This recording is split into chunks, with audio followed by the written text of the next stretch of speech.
Allahu Ta'ala. Iṣẹ́ ẹlẹ́dàá wa. Allahu Ta'ala. Iṣẹ́ aláwò yìí o. Allahu Ta'ala. Òdodo ti dé. Irọ́ pamọ́. Òdodo wọ̀ bí. Irọ́ pamọ́. Òdodo wọlé. Irọ́ parẹ́. Ọkọ̀ parada. Ìmọ̀lẹ̀ tẹ. Rísálà Akinde. Àfẹ́sọ̀dodo. Ohun tó gbé wa wá. Tàfi débi. Ohun tó gbé wa wá. Ewé tàgbà. Iṣẹ́ Olúwa wa. Allahu Ta'ala. Iṣẹ́ ẹlẹ́dàá wa. Allahu Ta'ala. Iṣẹ́ aláwò yìí o. Allahu Ta'ala. Pétékèrò. Láti paná sílámù tó ń tọ̀yẹ. Ṣáwọ́ ọ̀tá wa àwọn ti forget. Pẹ́sọ́lì. أعوذ بالله من الشيطان الرجيم. بسم الله الرحمن الرحيم. الحمد لله رب العالمين الرحمن الرحيم مالك يوم الدين. إياك نعبد وإياك نستعين. اهدنا صراط المستقيم صراط الذين أنعمت عليهم غير المغضوب عليهم ولا الضالين. Amen. I greet every one of us on this platform, from the free thinkers to the atheists and Christians in general. I say unto you, may the peace of the Lord be upon you all. I now say unto the Muslims that were here with me, and also that will be watching this video later on in the day, I say unto you, Assalamu alaikum wa rahmatullahi wa barakatuh. Yesterday in my Yoruba live program, I was discussing the issue of January 1, which popularly known as the beginning of a new year. And I perceived that the whole wide world today has embraced the New Year Day, as in the January 1, to be celebrated all over the world. And also, people will deem it fit that December 31st of every year stroke the 1st of January should be a day that one should commit he or herself unto the Lord, and again to have a new resolution, a new year resolution for their life and their families in general. Well, January 1, the so-called New Year Day, has never been found in the Bible. It might surprise you. It might even baffle you. That was my take.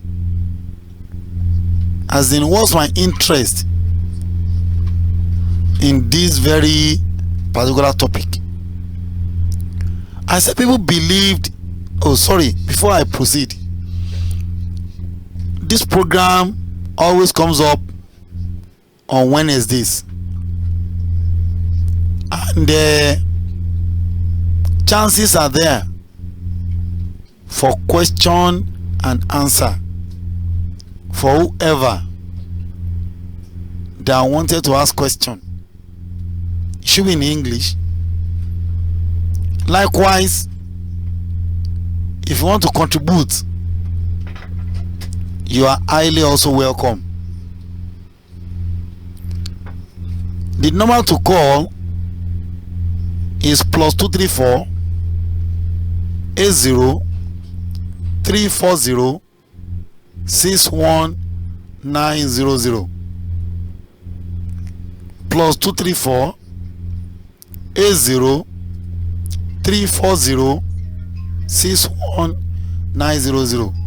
But not now, because I can see someone is calling me now. It's not yet for question and answer until 10:30, and now to this time. Although normally the program is supposed to commence by 9, but due to Nigerian factor,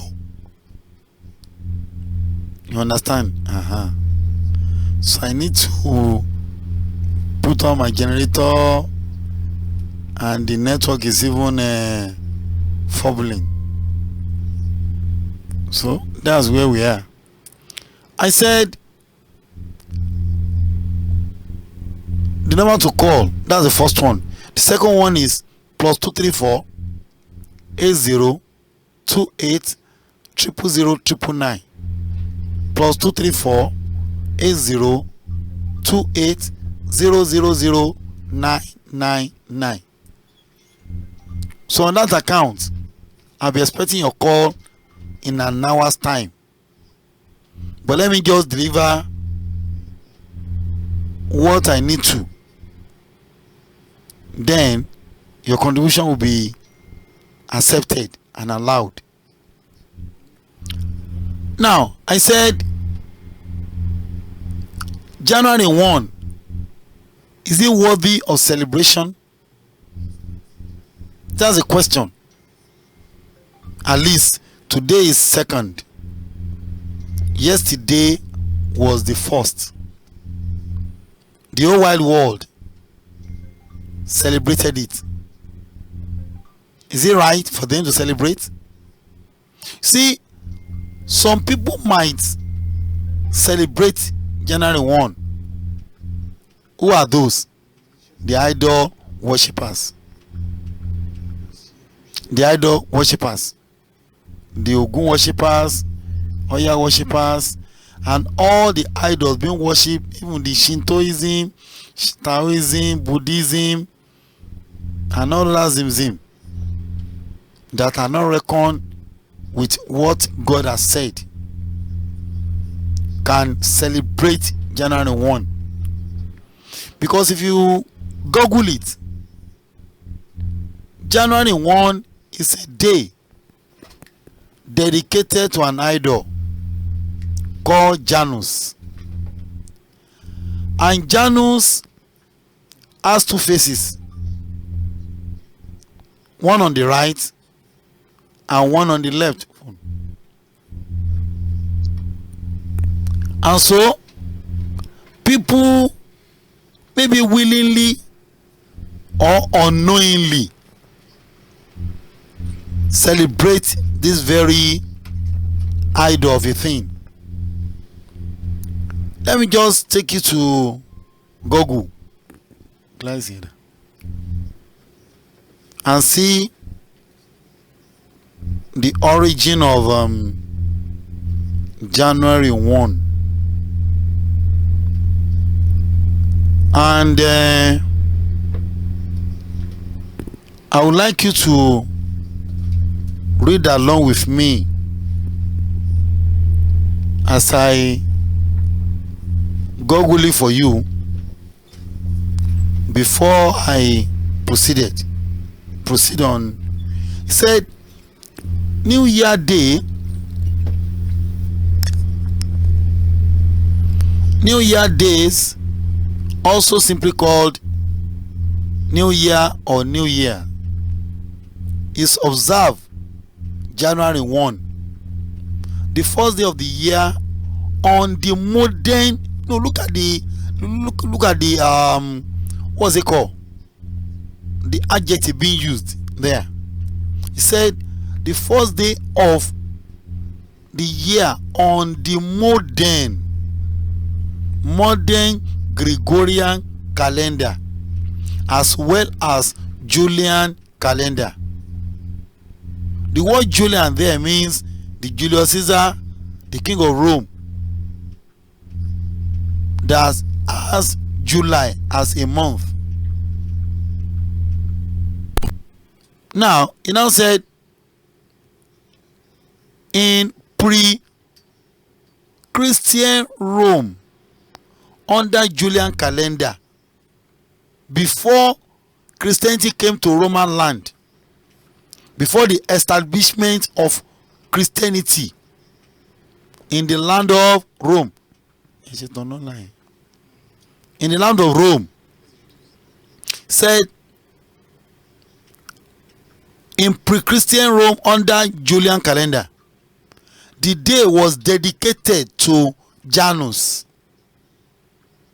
That very day, even before the advent of Christianity, you can imagine, before the commencement of Christianity, that very January 1 was dedicated to a god called Janus, god of gateways and the beginning, for whom January is also named. No, you can see how it was well explained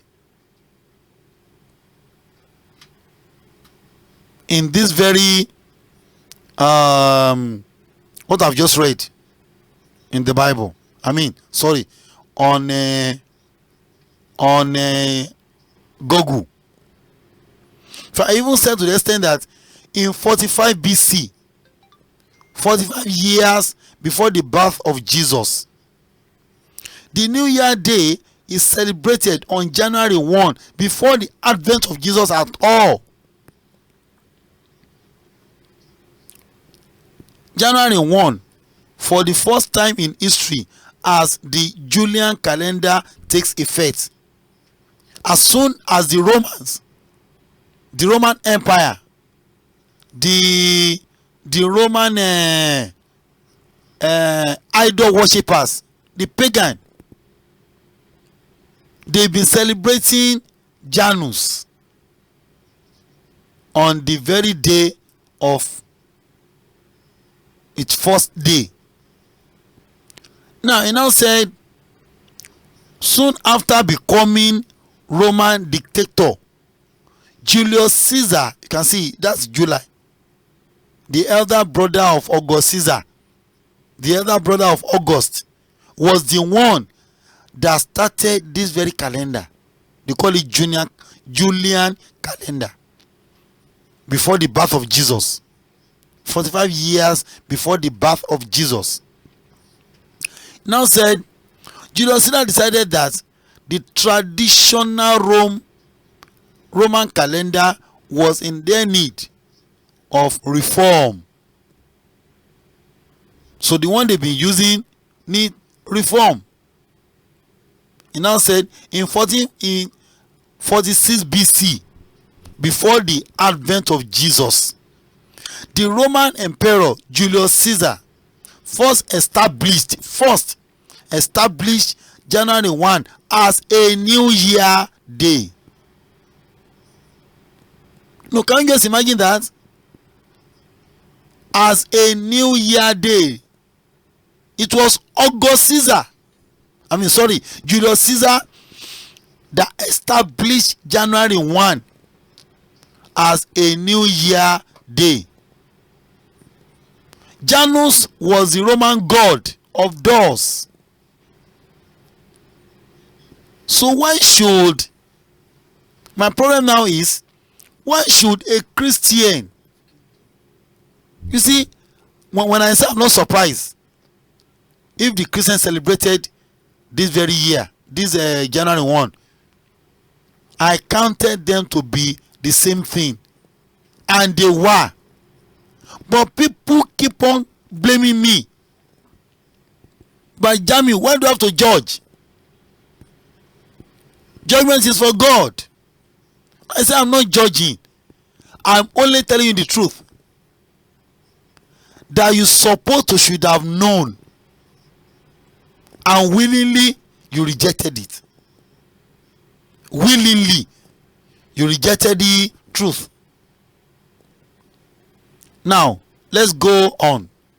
It now said, to fix things, Vatican created a new calendar. See, they work on the existing one. Julius Caesar has established January 1 that was dedicated to a god called Janus, to be a new year day for the whole world. For although they are pagan, they are never Jews. Christianity has not even come to existence at all, because Jesus is here to come. So they've been celebrating this even before the advent of Jesus. He now said, to fix things, Vatican created a new calendar.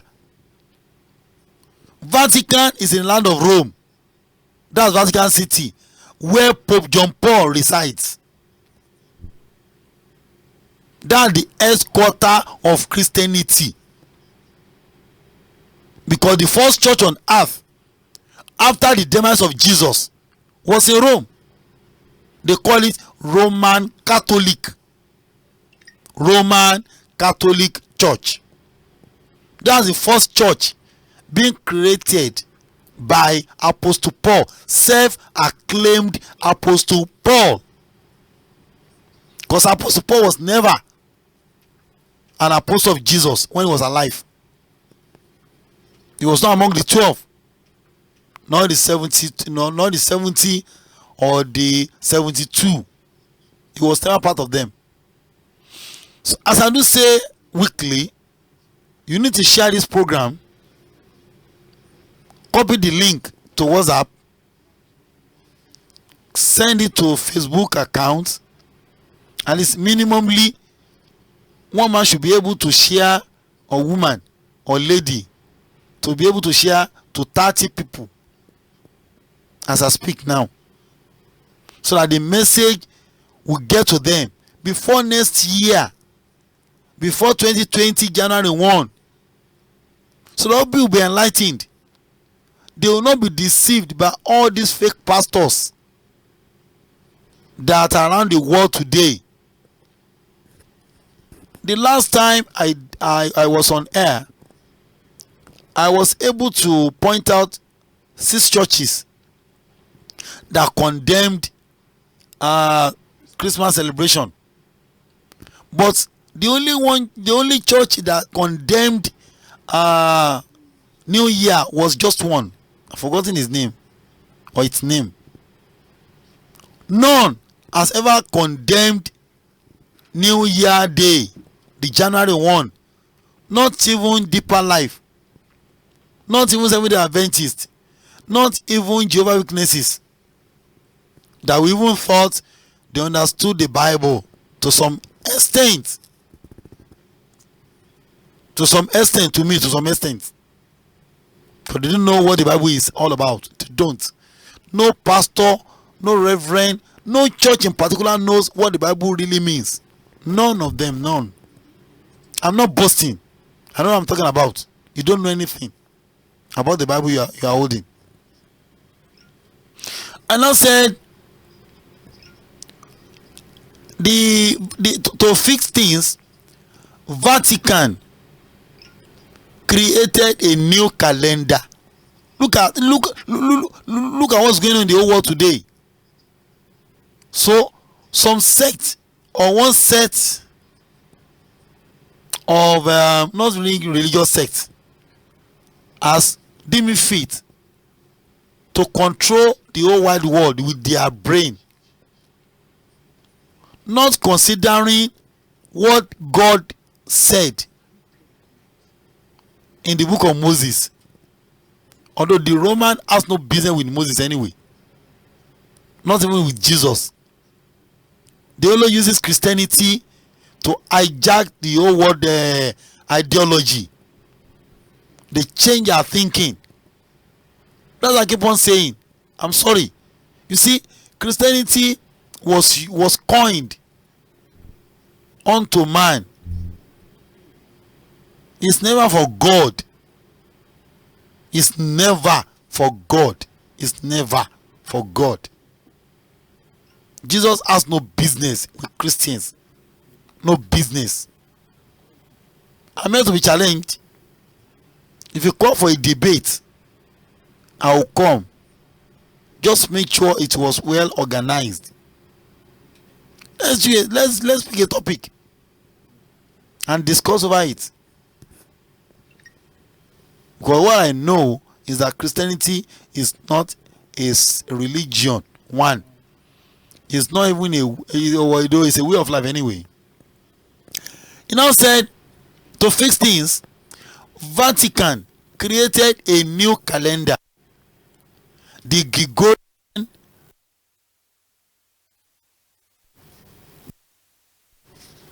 calendar.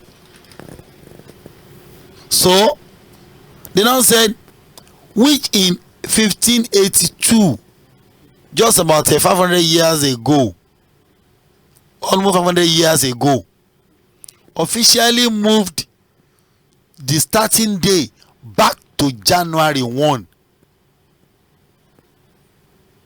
Officially moved the starting date back to January 1 and reconfigured, la ilaha illallah, look at the adjective, and reconfigured things in general to impose a sense of order. Haven't they done that to us? They've imposed January 1 to be known as a New Year day and New Year resolution. They impose it on us, to the whole world, and the whole wide world now accepted it to be a New Year day. Are the whole world not crazy? So should have accepted an ideology from one sect, from one country or one city in Rome, Vatican, the Roman Catholic. You can see what was written. Reconfigure things, and in general to impose a sense of order for every man to believe that the New Year day is January 1. That's what they did. He now said, however, by the late 16th century, England did not recognize the authority of the Pope or of his newfangled calendar. So by 1,700 years then, 1,700 years.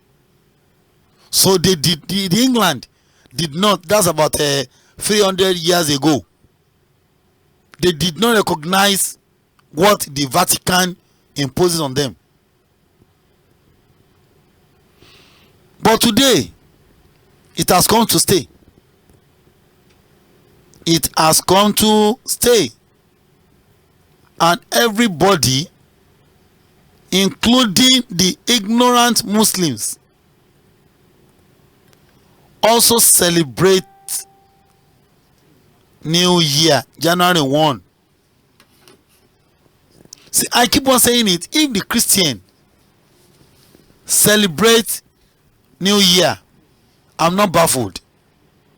Or January 1, because they are birds of the same feather.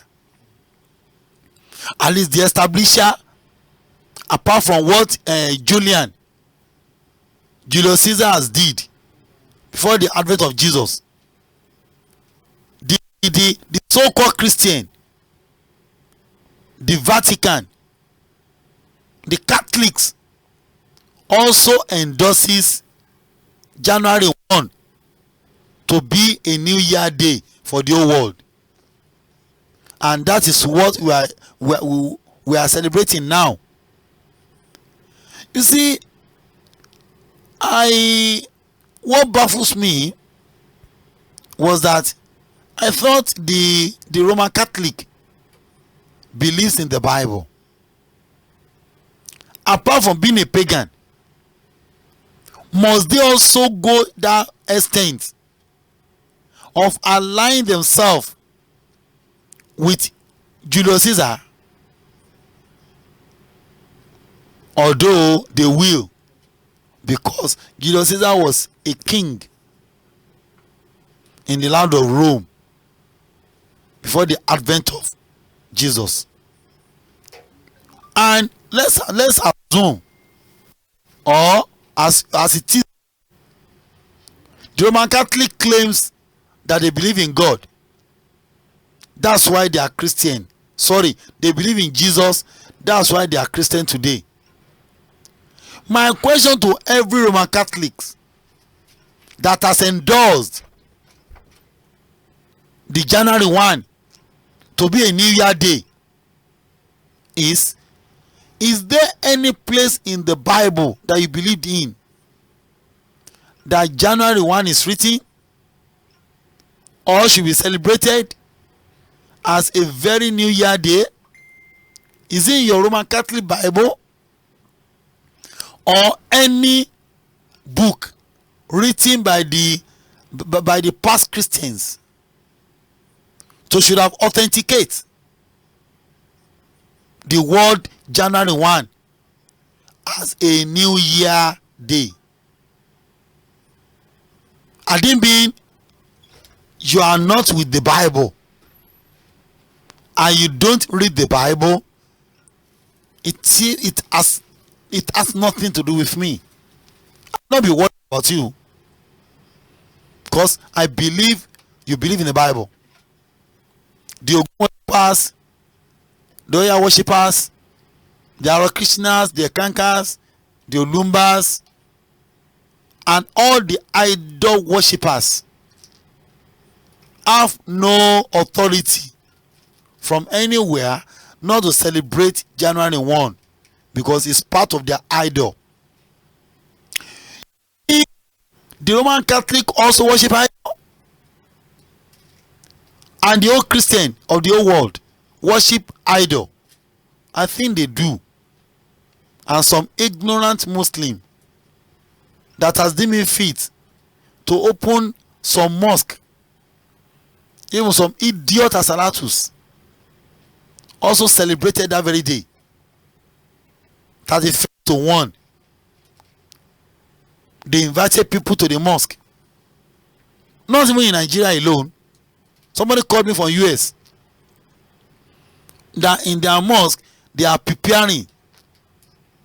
The missionaries were calling everyone to come and celebrate January 1 with them. That's the first with them. The very last one, today is 2nd, the 31st. That's about 3 days ago. Are they part of them? Of course they were. Because the Prophet ﷺ said, whoever that relates the actions of others on the day of judgment, that the reward will be shared, is going to be shared along with. So definitely, if you should celebrate January 1, you are part of idol worshiper. You are a pagan. Every missionary or Muslim that has partaken in that way, that very January 1 to be a New Year day, you are not a Muslim. You are not a Muslim. Because 1, January 1 is not meant for the Christian as well. If they are pagan, it's meant for them, which I know they are pagan, because they don't follow what the Bible said. Now, in the Bible, all the months of the year can be found in the Bible. Even in Yoruba land, Yoruba does not recognize January before the advent of Christianity. We don't know what is called January, February, March to December. We don't know. All we knew then, before the advent of Islam and Christianity in Nigeria or in Africa in general that speaks Yoruba language, was two of us. Well, the first one is Shere. Shere is an idol. Erele is an idol. Ereno is an idol. Igbe, Obibi, Okudu, Agemo, Ogun, Owewe, Owara, Belu, Okpe. All are idols which the Yoruba worship before the advent of Christianity and Islam. And the funniest part was that Yoruba don't normally count sun in their month. They don't. What they counted was the moon. If anyone should travel, they'll be asking one another, how many moon has he left the house? 3 months ago? Not months, moon. They counted the moon, and the moon normally runs between 30 and 29 days. It was the sun that ran 31st and 30, not the moon. You see, to calculate, because some people were agitating that, were even complaining that if you say we shouldn't count January. Was it not the same month that they used in paying us our salaries? I'm not disputing that, because they've imposed it on us already and we have no choice. My problem I'm acting on was the celebration. It doesn't call for the celebration at all. In fact, the Muharram, we are even celebrating Islam. There's no evidence that when the Prophet was alive, he celebrated it. No, not even the Sahabas. So if there's no point for us in celebrating Muharram 1, when Prophet Muhammad left Mecca for Medina, so that's not even idol. It's a movement from one place to another. So why should we now celebrate January 1? That we are moving out of 1 year to another year. Why the celebration? Not even year, a calendar year that has been altered. Because Julius Caesar placed one calendar, and when Vatican came, they improved on it. And it was adopted because it has been imposed on the whole world. Fine. We do calculate January, February to December. That's not a big deal. At least it's by name. January, February. It means nothing. But the problem is the celebration. Why must you give another resolution to an idol, not your God who has created you? I bring it down to this life to worship him alone. And I said, in the Bible, there was no place in the Bible written January to December. It's not there. The biblical names of the month are here, and I'd like to point out to them where it was in the Bible. So if a Christian believes in the Bible as they claim, which I know they don't, because a Christian who believes in the Bible will never go to church on the 31st day of December for a New Year resolution or a New Year celebration. January 1 is not a New Year day. It's not before God. It's not. It's not. Before Muhammad came, before Jesus came, the Jews whom God has chosen then, before they fumbled, God has placed month for them, and the importance and the significance of those months and the days in the month. But today, no one in the world believes or participated in those things. But when the pagan has taken over, when the idol worshippers has taken over the whole wide world, the Christian has fallen.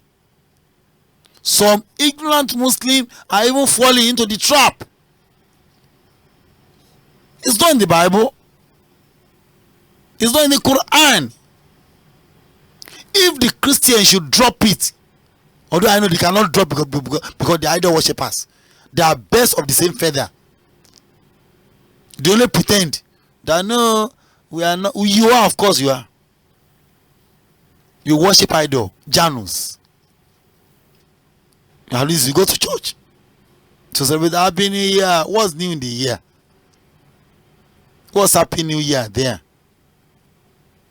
The new year of God that was allowed and commanded the Israelites was called Nisan or Abib.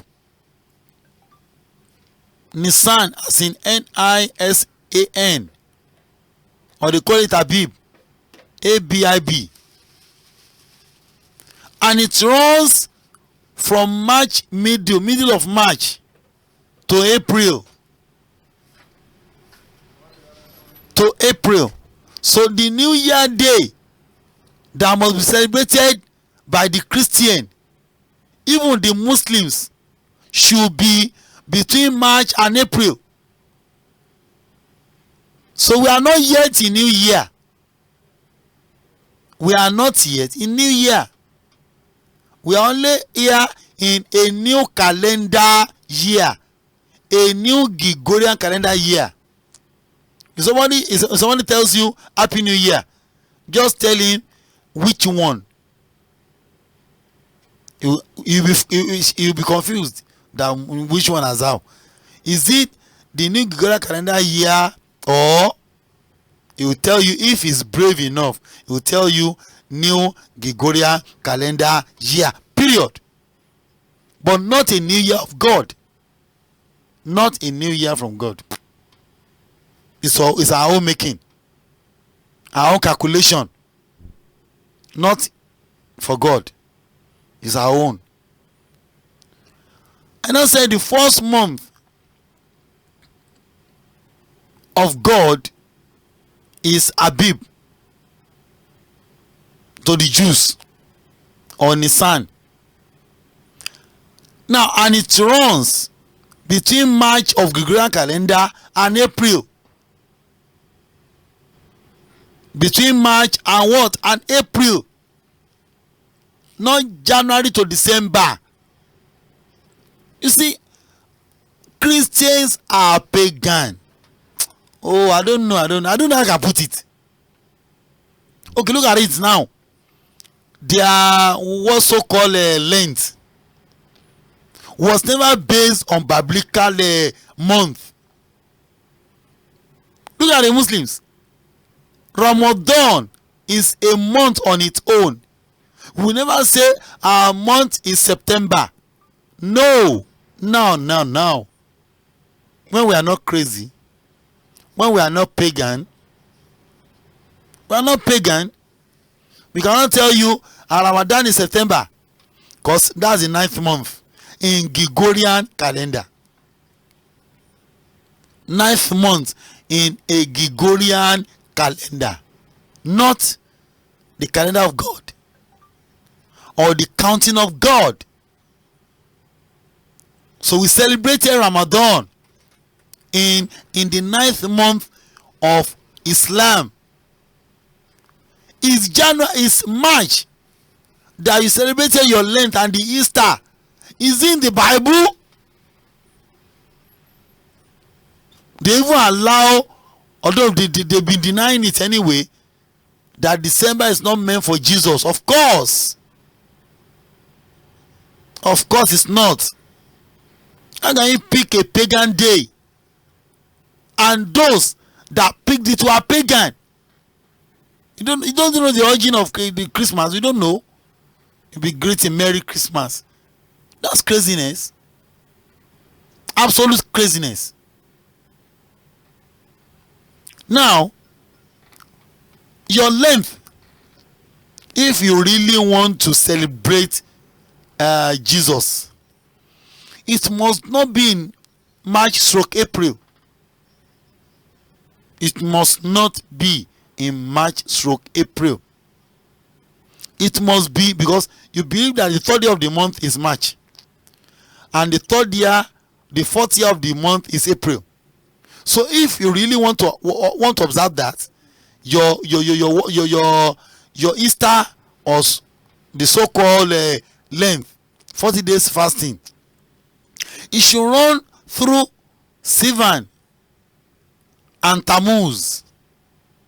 Sivan is the third month in the Bible, and Tammuz is the fourth month in the Bible. Why should you celebrate your I don't know. If I should call you a pagan, you say I'm judging. You are a pagan, I'm not judging. That is truth. That the whole world was not ready to imbibe. The second month in the land of Israel, given by God himself, whom the Christians believe they worship. They don't worship God. I was asking a pastor in my street one day, so how do you worship God? We worship you, I will adore you, I worship you, with mouth. How do you worship God? They don't know. Although in our subsequent lectures on our theme, the hidden fact about Christianity and Islam, I'm going to discuss that. But let me just finish up with this yearly celebration, so I'll not go back to it. Even by next year, I will not even thought about it. I can only play the video that see what happened. Don't engage yourself in celebration. You are going to hell if you do that. The second year of God, the second month from God to the Israelites, that the Christians believe they are part of it, was not February. February was an idol worshipped in the land of Rome. Romans are pagan. Go and read their records. Go back to history and see whom your Romans were. Even up till today, up till now, they are still worshipping idol. They don't believe in Christianity.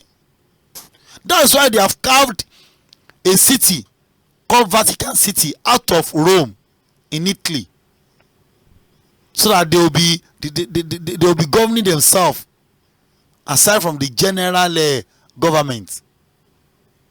They have their own their own city. They have their own police. They have their own currency. That has nothing to do with the Roman Empire itself. Although it's part of Rome, but they just carved out that city called Vatican. And the city was carved out after years, even after the demise of Muhammad. Vatican City was never existed before Muhammad. It was after. They just thought, what's the essence of being a Christian? You say believe in the Bible, believe in Jesus, and you still partake in idolatry, not even knowing that they themselves, they are still into it. They are still into idolatry. Now, the third month and the second month was called Iyar or Zif. Zif, Z-I-F, or I-Y-Y-A-R, Iyar or Zif. And it also runs between April and May. second month. And the first month I called Abib was 30 days. Your January is 31 days. No, look at the contradiction between God and man. God said is 30. Man said, God, you shut up. Our own is 31. They counted the sun, while God counted the moon. Although God has created the two, he knew why he has created sun and the moon.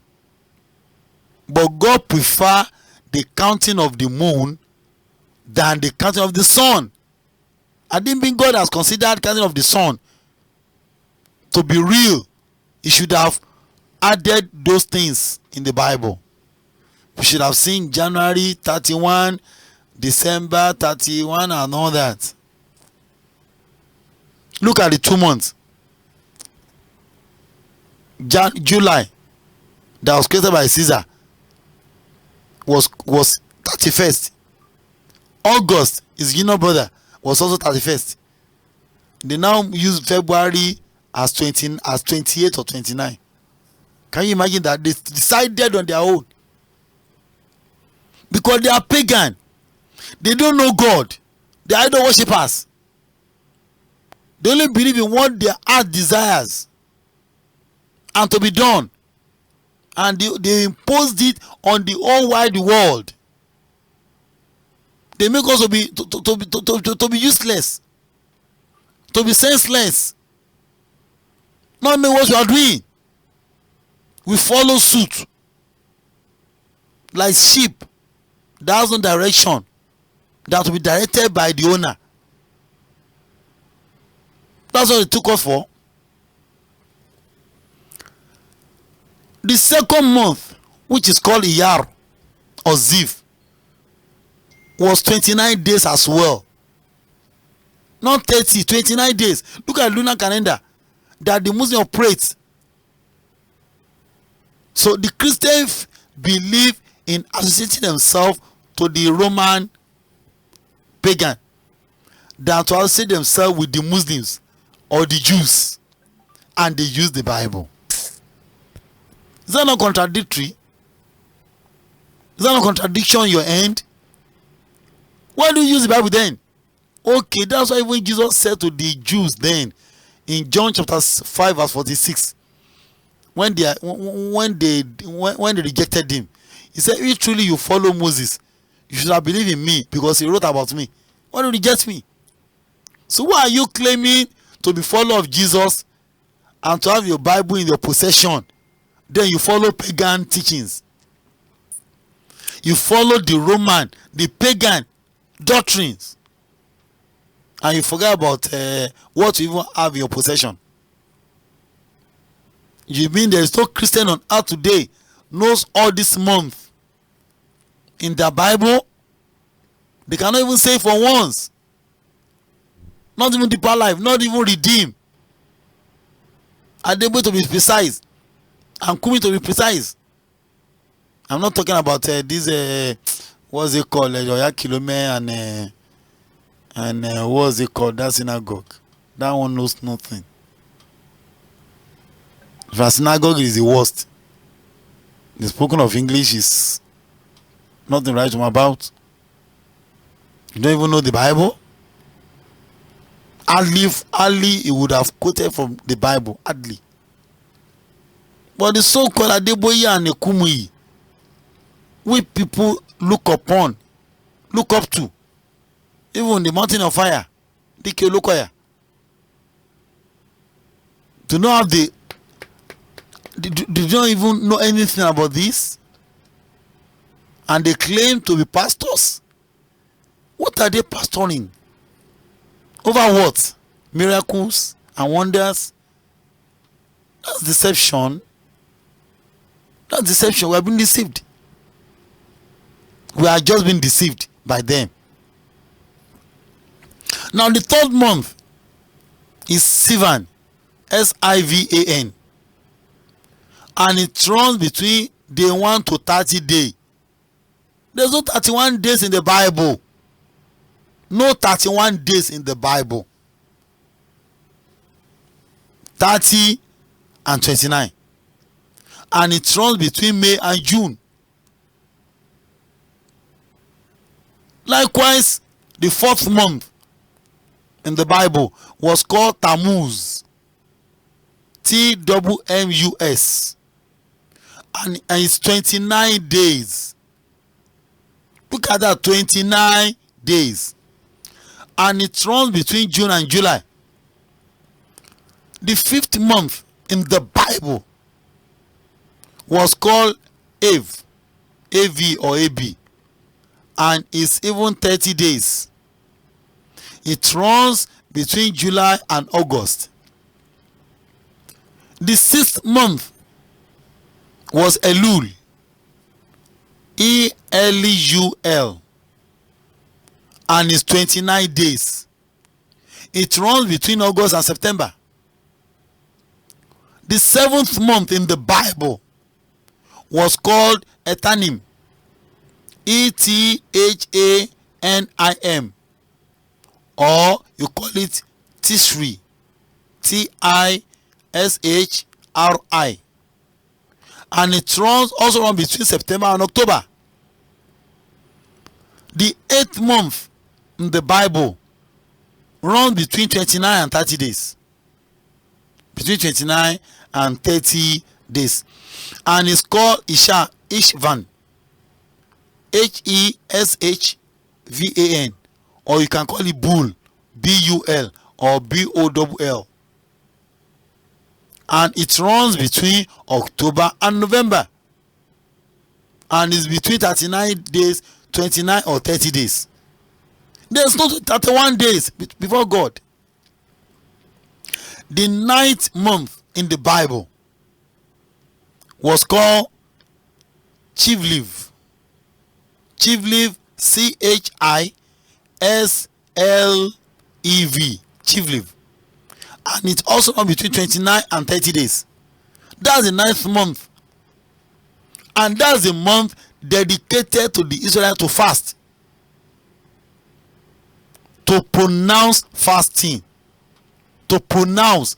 If you check the book of Jeremiah chapter 36 verse 9, it was the 9th month, and that's the month of Chivlev, not September.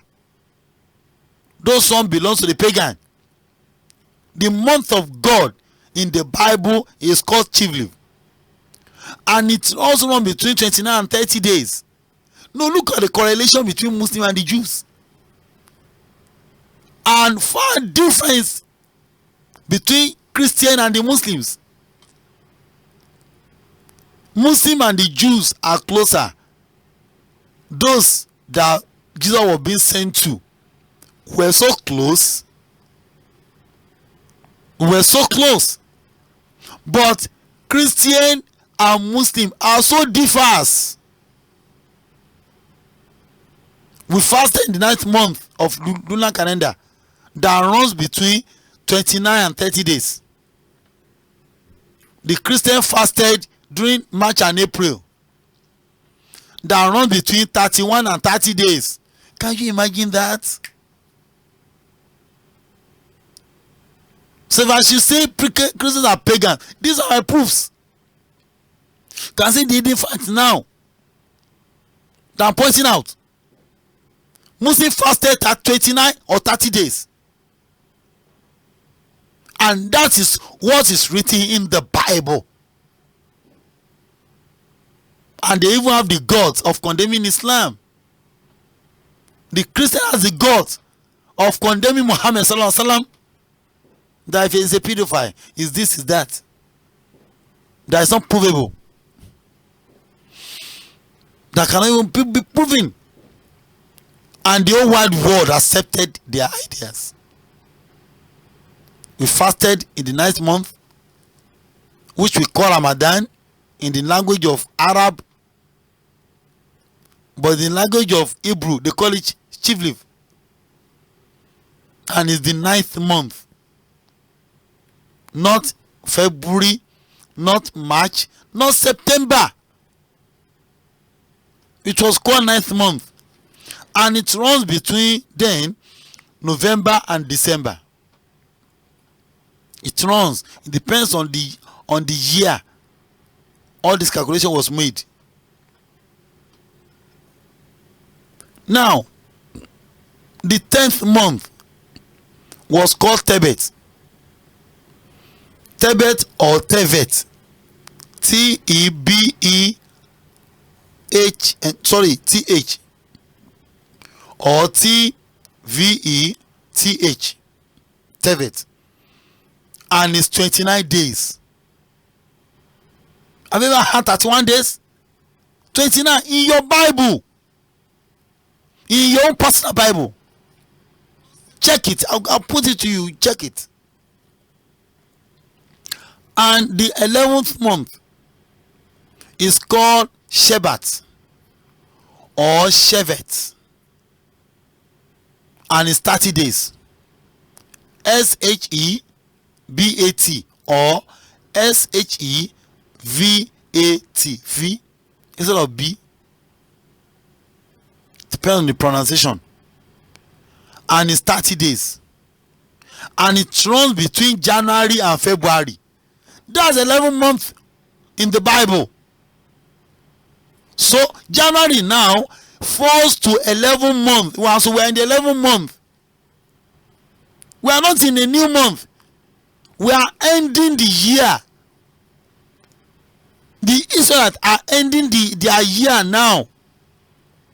And the fools all over the world are celebrating New Year. I call them fools. I didn't call the pagan fools, so they are not fools. That's what they believe in. They are pagan. And they are going to hell. That's for sure. But the Christians, they are proclaiming that they are not pagan. And the Muslims that say they are not pagan and celebrated January 1, you are fools. Bastard. Idiot. You are fools. Are you not fools? Why are you celebrating the 11th month to be the first month? Is it not your Bible? Tebet runs between January and February. The 11th month in your Bible. And the 12th month is called Adar. Adar. And it's 29 days or 30 days. Wow, Allah Akbar. Islam is the best. Sallallahu Alaihi Wasallam. Allah is great. No, look at what the Bible is saying. Look at what you are claiming. And you call yourself a Christian. Are you not a fool? By following what the world is doing. By allowing yourself to be used by the pagan. That's why I say you are also a pagan. Do you even know God? Do you know God you are worshiping? You don't. Now, if you go to the Bible, you can see all the months in there. Although there are some that are not mentioned. Now, the first month, which is the Nisan, can be found in the book of Esther, chapter 3, verse 7. That of Iyar, the second month, can be found in 1 King, chapter 6, verse 1. Your Bible. The third month can be found in the book, that's a fan, in the book of Esther as well, chapter 8, verse 9. While Tammuz, the 4th month, AB, the 5th month, and the Elul, the 6th month, they just mentioned, but was not found directly. I can't get where it was written. But the 7th month can be found in the 1 King, chapter 8, verse 2. 1 King 8, verse 2. The 8th month, which is called a bull, can be found in 1 King as well, chapter 6, verse 36. 1 King, chapter 6, verse 36. The 9th month, which is called Chivli, can be found in the book of Zechariah, chapter 7, verse 1. While the 10th month, which is called Tebet, can be found in the book of Esther, chapter 2, verse 16. Likewise, the 11th month, which is called Shebet, can be found in the book of Zechariah as well, chapter 1, verse 7. And the 12th month, which is called Adar, can be found in two places: Esther chapter 9, verse 1, and Esther chapter 3, verse 7. You can get all the months in there. Why must you celebrate January 1? Are you crazy? Why? Why? So by this, I implore every one of us to please share this program, so that by next year we'll be relieved of paganism throughout the whole world. We'll forget January 1. It's not called for celebration. It's been imposed on us. Fine, we can make the counting. Today is January 2nd now. Tomorrow is 3rd. And not that, and not that, and not that. But that celebration that you must go to mosque 31st stroke first, and you go to church, for some foolish pastor who tells you that come and receive your blessing for the new year. They are crazy. They are thieves, robbers.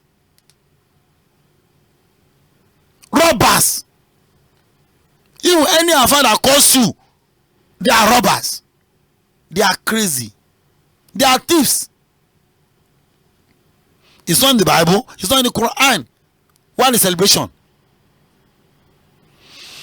Well, on this note, I'm gonna give people chances to ask their question, and to also make any contribution that they have towards this celebration of pagans festival. So if you have any question, you are free to call in now, and I'm here to receive comments as well.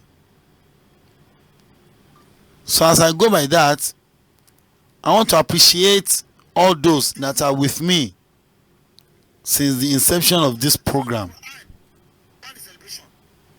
The first person to be recognized and to is Olatudun Omoniyi Yusuf. Likewise, my editor here, Hassan Ishola Latif Obolo, and Bashiru Bukola Adeshina from Shimawa. Likewise, Ibrahim Abdulaziz and Bukola Yogev. Likewise, Mary Johnson that called in yesterday from UK. I want to appreciate all those that are with me. Yeah, sure, for me. Since the inception of this program. The first person now also to be recognized is Ibrahim Abdulaziz. I also recognize Shema Sefama. I don't know. Sorry if I should have pronounced it wrongly. Sorry for that.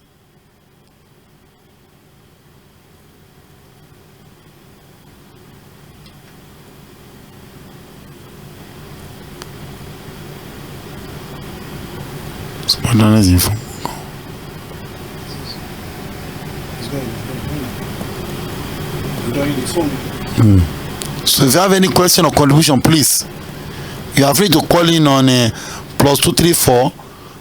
You can call in on WhatsApp. You can also call in on Imo or normal regular call. I'm expecting your call because I'm closing by 11. Yesterday was too tedious. I ended call around 12.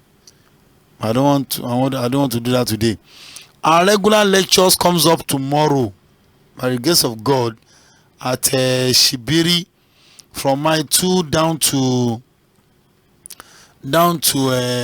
Ajangbadi. Then from Ajangbadi to Shibiri last bus stop. Then from Shibiri last bus stop, take an Okada or Marwa to Jesumbo bus stop and ask for the venue. I also recognize the presence of a Yunusa Olokoba. What's it again?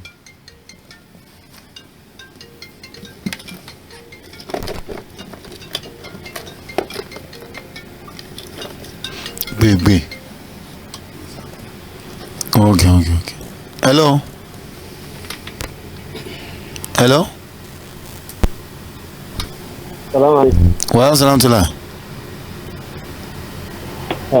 Please, I have a question for you. Okay. Yeah, please, can you help me access the Quran 5 verse 47? What's your name and where are you calling from? Yeah, this is the kid from Mexico. Okay. You said I would like you to help me explain Quran 5 verse 47. Quran 5 Verse 47. 47, okay. That's right to Maida right there. Quran chapter 5 verse 47.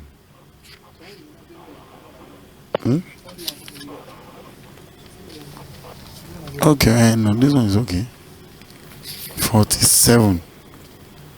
Said, let the people of the gospel judge by what Allah has revealed therein. If any do fail to judge by what Allah has revealed, they are not better than rebel. Yeah. Now God is only telling the Israelites. It's not referring to the Christians though. Christians are not people of the book. This place refers to the Nazarene, those that believe in Jesus when Muhammad was alive in Medina. It has never referred to Christians at all. Christians have no business with Jesus. I keep on saying it. There's a difference between Nasara and the Christians. They are not the same thing. But most of our Islamic scholars do make that mistake. I cannot call it fully mistake. It's a mistake on their path. And they fail to recognize the mistake. That will baffles me a lot. This portion was telling them that they must judge with what was revealed unto Jesus. And I keep on saying it. Injil was never in a book form. It was never in a book form. Never. Matthew, Mark, Luke, John are stories that were recorded after his demise. If you want to check what Injil really means, just check the Quran. The pattern that has come, not as according to Matthew, according to, that's a story. Quran was never according to, say, this is, he said it and the disciple jotted it immediately. Quran was never written after the demise of Muhammad. It was written while he was alive. It was only the compilation that was made after his demise. When the crammers are dying, when the scripts failed to be lost, then they compiled it and Uthman authenticated, and that was all. That was how we got it like this. I think it was not the arrangement made by the Sahabas. The Quran will not be in a book form. So that's why the Injil was never in a book form like this. They only memorized what was written in there. So God said to them, if truly you believe in Jesus, you must follow all what God has commanded him. Is it part of the commandment of God has to do with the January 1 that the whole world of Christians celebrate today, although they are less concerned about Jesus. That's just it. Okay, sir. Yeah. And also, Quran 9 verse 29. Pardon? Quran 9 verse 29. Quran chapter 9, Surah At-Tawbah, verse 29.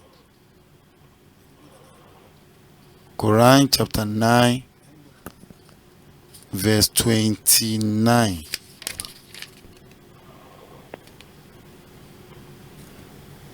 Said, fight those who believe not in Allah, nor the last day, nor all that forbidding which has been forbidden by Allah and his messenger, nor acknowledge the religion of truth, even if no of the people of the book, until they pay jizya with willing submission and feel themselves subdue. So should I explain it? Yes. Now, what Allah is trying to tell us here was the occurrence of what has happened. Because when Muhammad was alive, there are a lot of wars being fought by him and his disciples. Because the pagan were always at his neck. They want to eradicate his messages. In fact, the first commandment that came was in Quran chapter 2 verse 190. When God said, fight those who fight against you and do not exceed the limit. The same thing applies here. The war being said here in the Quran were defensive war, because they waged war against Muhammad and his faith. God now said retaliate. Because what the people meant was that they didn't want him to establish the truth about God. That's why they fight against him. God now said, you are going to retaliate. Because what they claim was that if you don't believe in their faith, you'll be killed. So if that is their condition, they don't believe you, then fight them then back. So that's just it. Muhammad has never waged an offensive war against anybody. He has never, because he didn't do it on his own authority. He cannot compel anyone to believe what he believes in. That's why Quran chapter 113, as rightly said, 113 or 114, either 95 or 98. When God said, "Lakum dinukum waliya din," your religion is yours, mine is mine. What prompted that decision was that the pagan came to Muhammad. They knew that yes, it's powerful now, that they cannot do anything to evict him from the village or from the town any longer. They now came on to and said, okay, Muhammad, no problem, we don't want to fight you any longer. What we needed from you is that if you want to observe your salat, your prayer, call us, we will join you. When we are observing our own as well, you observe with us. Muhammad wanted to conceal to that agreement, to make peace to reign among them. God now said, no, don't do that. It's not right for you. Let them worship what they believed in, and you worship what you believe in. So that what brought that ayah of the Quran. Because Quran chapter 2 verse 256 said, Lakum dinukum waliyad. Like Rafidin. There's no compulsion in religion. You cannot compel anybody. Muhammad cannot compel anybody to be a Muslim. So if they fight Muhammad, Muhammad should fight back. So that what prompted this very ayah. But are you not telling me that this is not the fact that this Boko Haram between are standing on? No, people that does not no. Boko Haram is not fighting for the cause of Islam. Okay, let's put it this way. No, don't they kill the Muslim as well? Don't they? And we know that and what are they fighting for? Why Why must? is that they want to kill the people that No, don't lies. believe in the name of No, Allah. no. That's a lie. That's a lie. Lies. The reason is this: a Muslim that kills fellow Muslims is going to hell. In fact, the Prophet Sallallahu Alaihi Wasallam even said, if a Muslim, there was a day, Muhammad was addressing disciples, the Sahabas. They now said, if two Muslims fight one another, what will be their end? Muhammad said, both are going to hell. The disciple now said, no, this is a fight now. Muhammad said no, because the first one, if he defeat the second one or by killing him, that's his mission. He's going to hell. So the same mission was with the other one as well. So both of them are going to hell. So if Boko Haram claim to be Muslim and they fight the Muslim, they are going to hell. So what is the essence of fighting then? If they believe that if they kill any infidels, they will go to heaven. So why must they kill the Muslim as well? You see, Boko Haram in Nigeria is a political institution. I keep on saying it.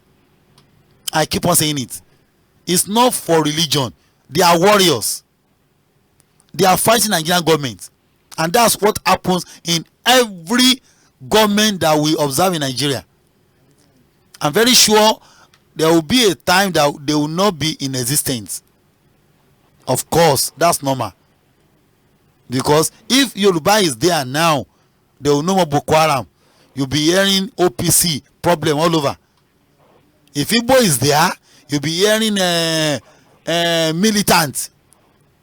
But this politics, and those that are there, if the Yoruba is the president now, as Obasanjo was then, that we're having OPC boys, most of those people that call themselves OPC are not OPC. They are from another tribe entirely. They are yes Yoruba.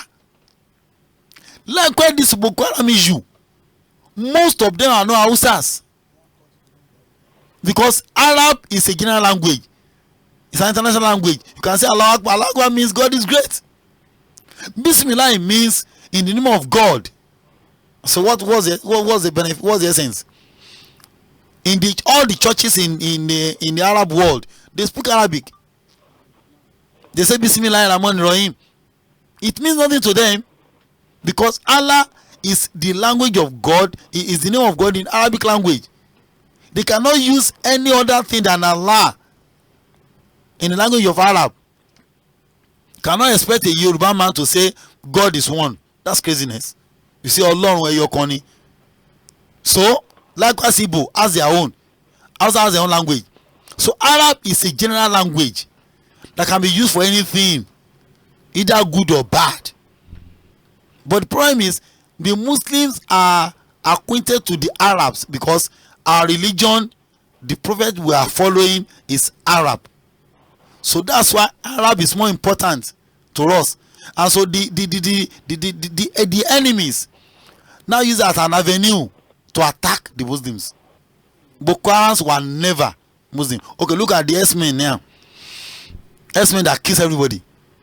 At least in Nigeria, there are S-men thousands of years, and no one has ever been arrested for harming anyone. Why Buhari was there now? Buhari is a Fulani man. His family were S-men. In order to tarnish Buhari's image, some unscrupulous elements that are not Fulani now to be Fulani. So people say, look at these people killing people. So that's Nigerian policies for you. The evil in Nigeria is so great to the extent that it's only God that can save us from this mess. And I keep on saying it. If by dividing, by Yoruba going on his way, Igbo on his way, Hausa on his way, it will be peace. I think that would be the best. For any tribe to be there, and other tribe will coin as a propaganda against him. Those guys are never Fulanis. They are never. At least they arrested some of recent. I could remember when they arrested the one John Nasarawa that wanted to bomb a radio house about 7 or 8 years ago. He was arrested. He was a Christian. John Nasarawa. I have his picture. So how can John Nasarawa be a Boko Haram man?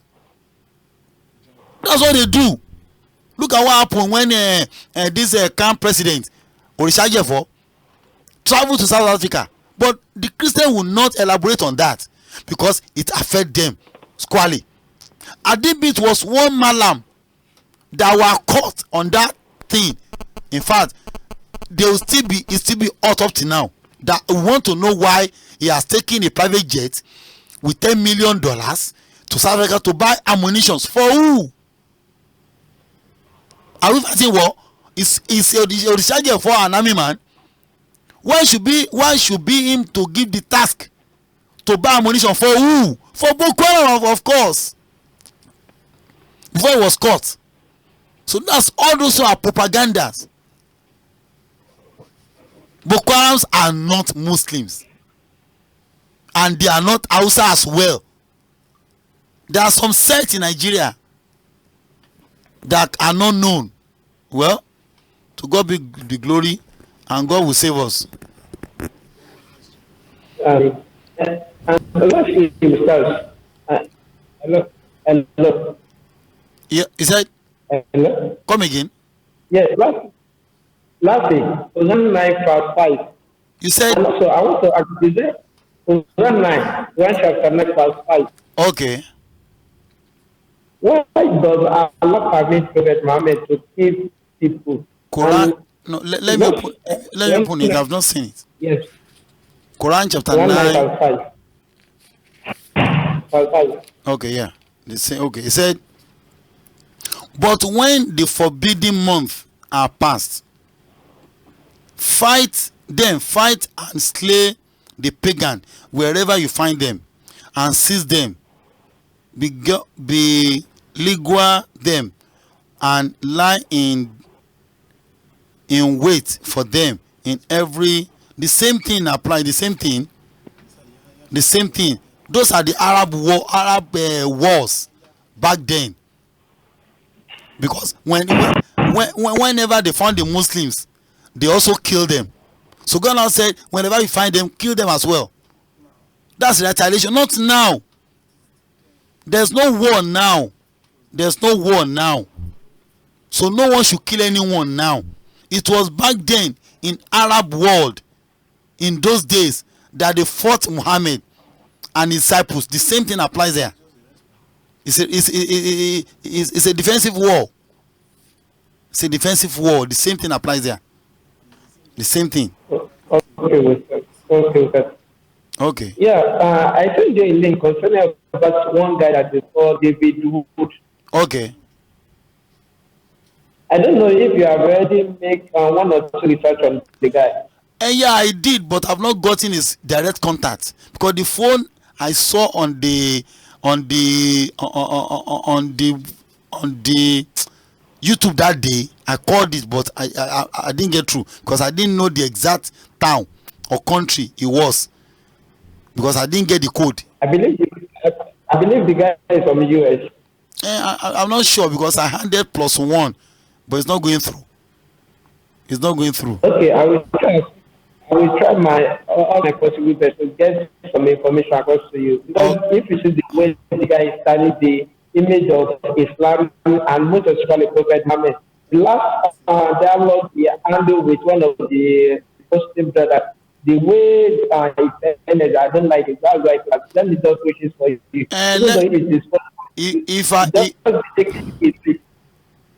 If I can get his number, I'll get in touch with him. I'll call him. Or any of the apologies all over the world. Any of them all over the world. Let me just have their contacts.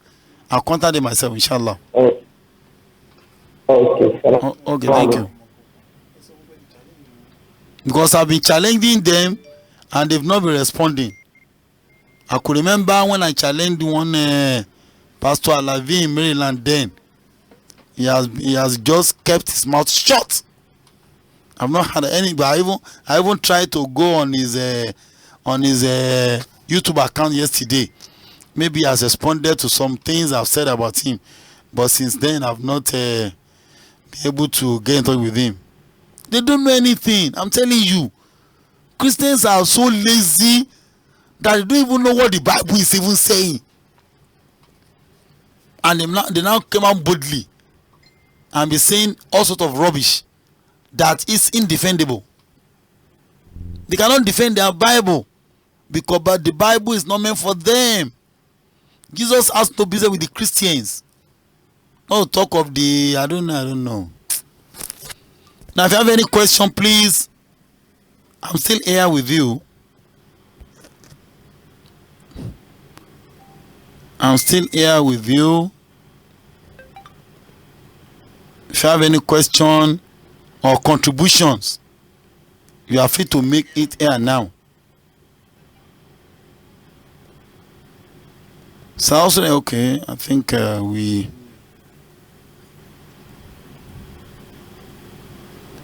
recognize the presence of Aziza Abdul Rashid Abdul Ghani from Saudi Arabia.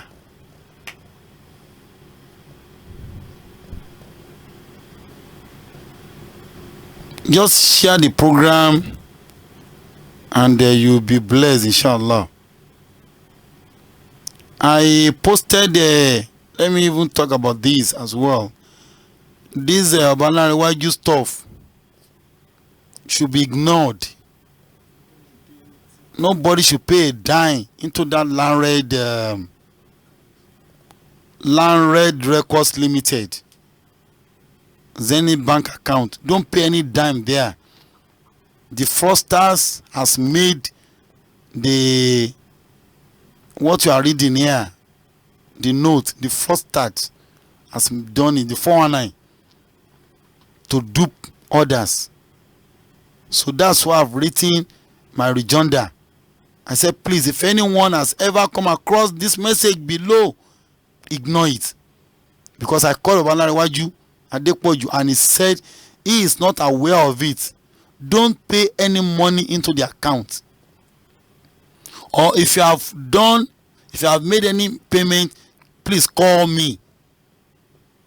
I'll get your money back to you, inshallah. That's a promise. Because I've called him, so he said no nothing about it. So I believed him as he has rightly said. Don't pay any dime into that Land Record Limited account. Please don't waste your money. 419 has made this and Baba is not aware of it. Please, Baba need no money for anything. No 10 million to travel to anywhere. Please, I'm saying it openly. Don't pay a dime into the account.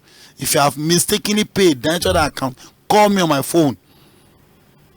Either of the two, I'll respond. I'll tell you to send your account and I'll send it to Baba to please remit back your money into the account. Just give me the date and the time you made and the amount you paid on it or in the account. Please. So I have just 7 minutes left. Inshallah. After 7 minutes, I'll be offline. And I'm expecting your call. Now, our project that I've been announcing, I also have some properties in my possession.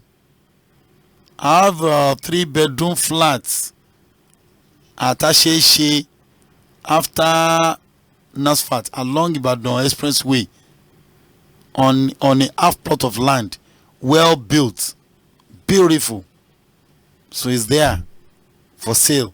Likewise, there's another one at that one is 13 rooms with a decking on a full plot of land at Ota along the street is beside the general hospital in Ota, Ogun State here. So if you're interested, please call me on my line. Likewise, my YouTube page, to view all my lectures, about almost 500. Can view it daily. Is there. Just go to the search engine on YouTube where it was written search at the top. Just write USTAZ. USTAZ. U as in union, S as in state, T as in tiger, A as in apple, Z as in zebra. Then add JAMIU, JAMIU. J as in jog, A as in apple, M as in mountain, I as in iron or island, U as in union. Just write it together, no space, to bring all my videos, both English and Yoruba. If I have one there, there's some English. I have one CAC, I have who is Jesus. Those ones are debate. That I made one evangelist is Udu Akanga. So you can view all those things. But when you are viewing, please just subscribe. Press subscribe and notification. So whenever I post any new video, you just get the notification straight. So I'm getting my point. Please. So I have just 4 minutes left. Just 4 minutes left.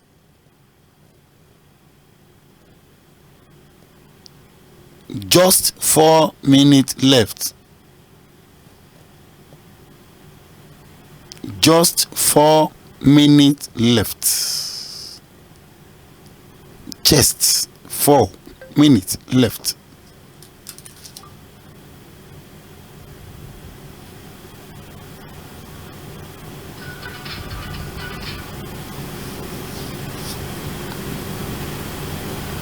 So I'm still expecting your call.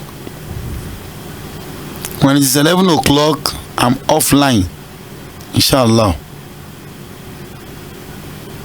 Number to call is +234. Now, today, the week lecture, I've said it before.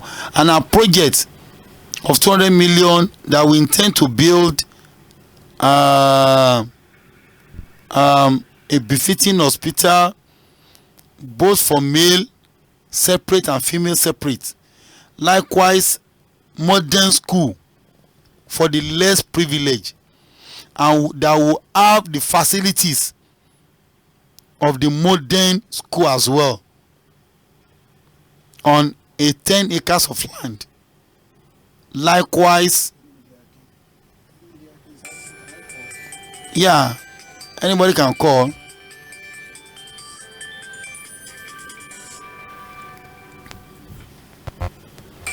I have a caller here from US.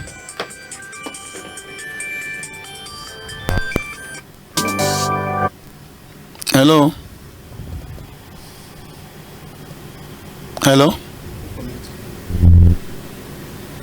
Okay, was he connect? Timi kò sí ẹni. Òun rèé.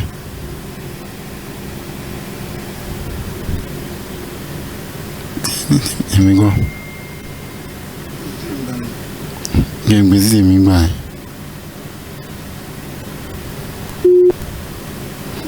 Tí ẹni tèmi gbọ́.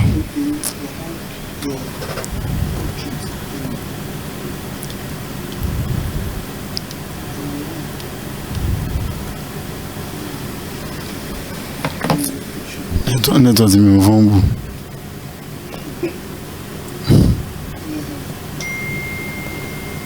It's connected. Why?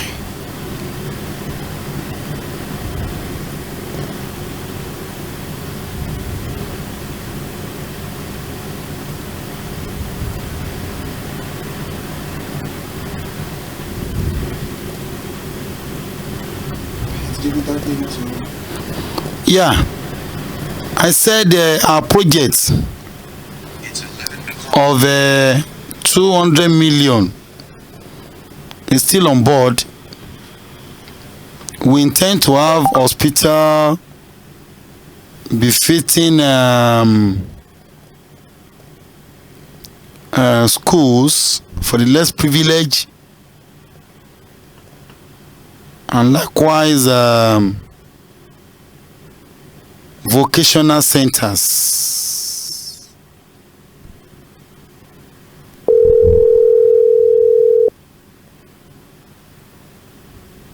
Okay, I think.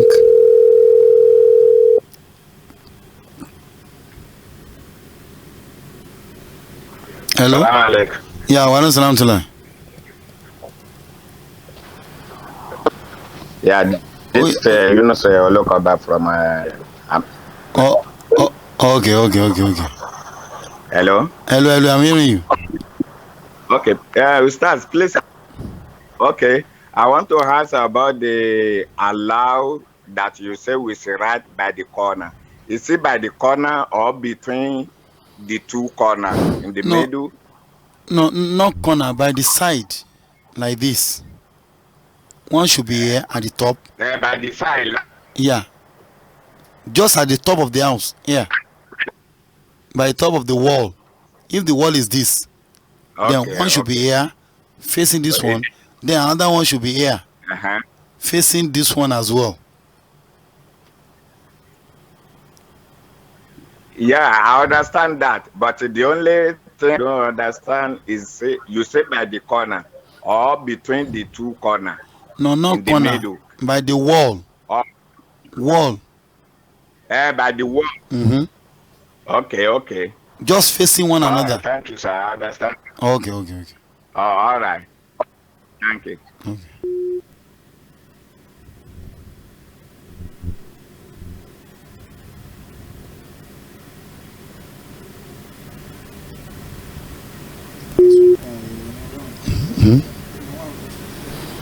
No, we are about to run. I'm rounding up because the account number, you need to send your own contribution towards the 200 naira project is 022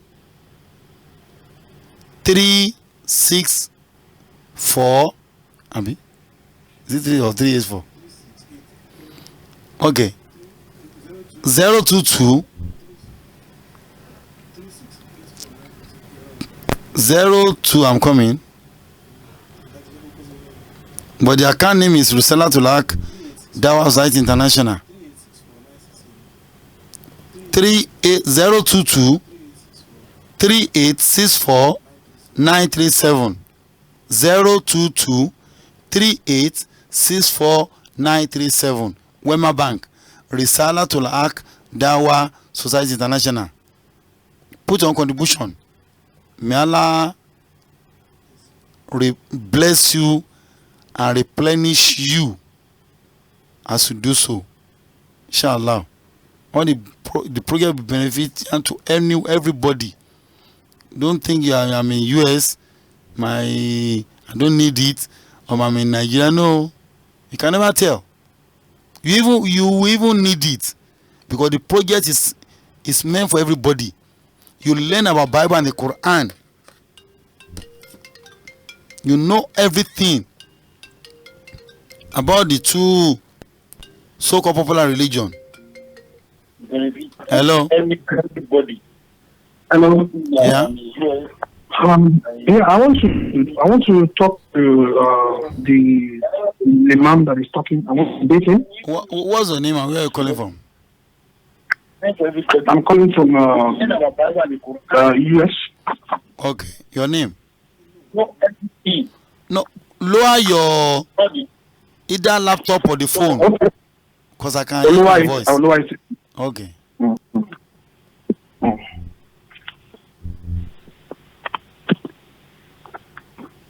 Can you hear me now? Yeah. Loud and clear. Okay.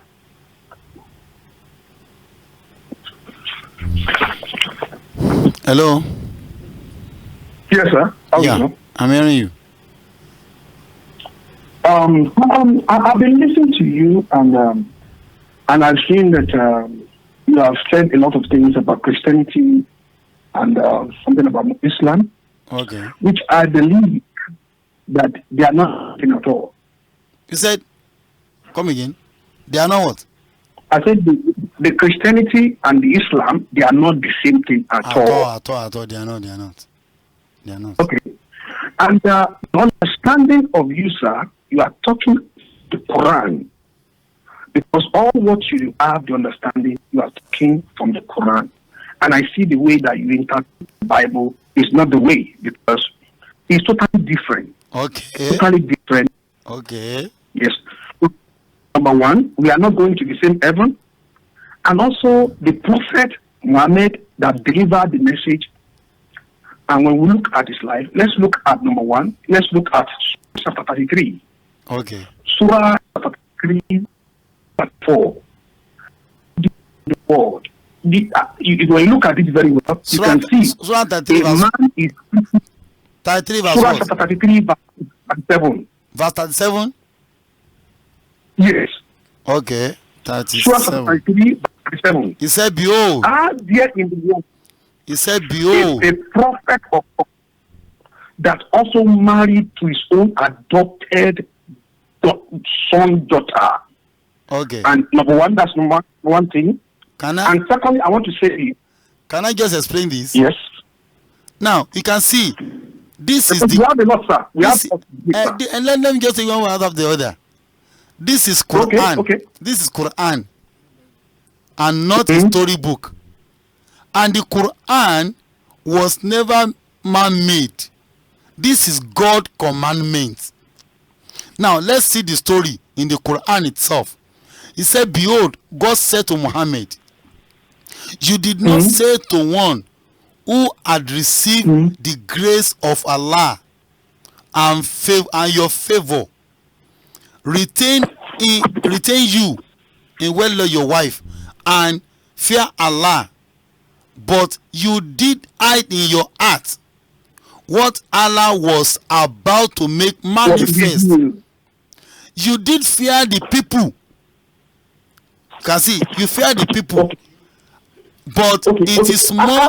I'm coming. Let me read it finish, and I will explain my own understanding, and you tell me your own understanding as well. Now, he now said, but it is more fitting that you should fear Allah. Don't fear what people will say. Then Zaid had dissolved his marriage with her with necessary formality. We join her in marriage to you in order that in future I'm coming. And now I will explain. Let me explain. Now, he now said, in order in the future that there may not be difficulties to the believers in the manner of marriage with the wife of their adopted son, when the matter have dissolved with the necessary formality in marriage with them, and Allah's command must be fulfilled. Now, let's take one after the other. Muhammad was afraid of what people might say. What really happened was that when Zainab came to Muhammad, Zainab was in her mind to marry Muhammad initially. But Muhammad didn't give me fit that no, I don't need any wife.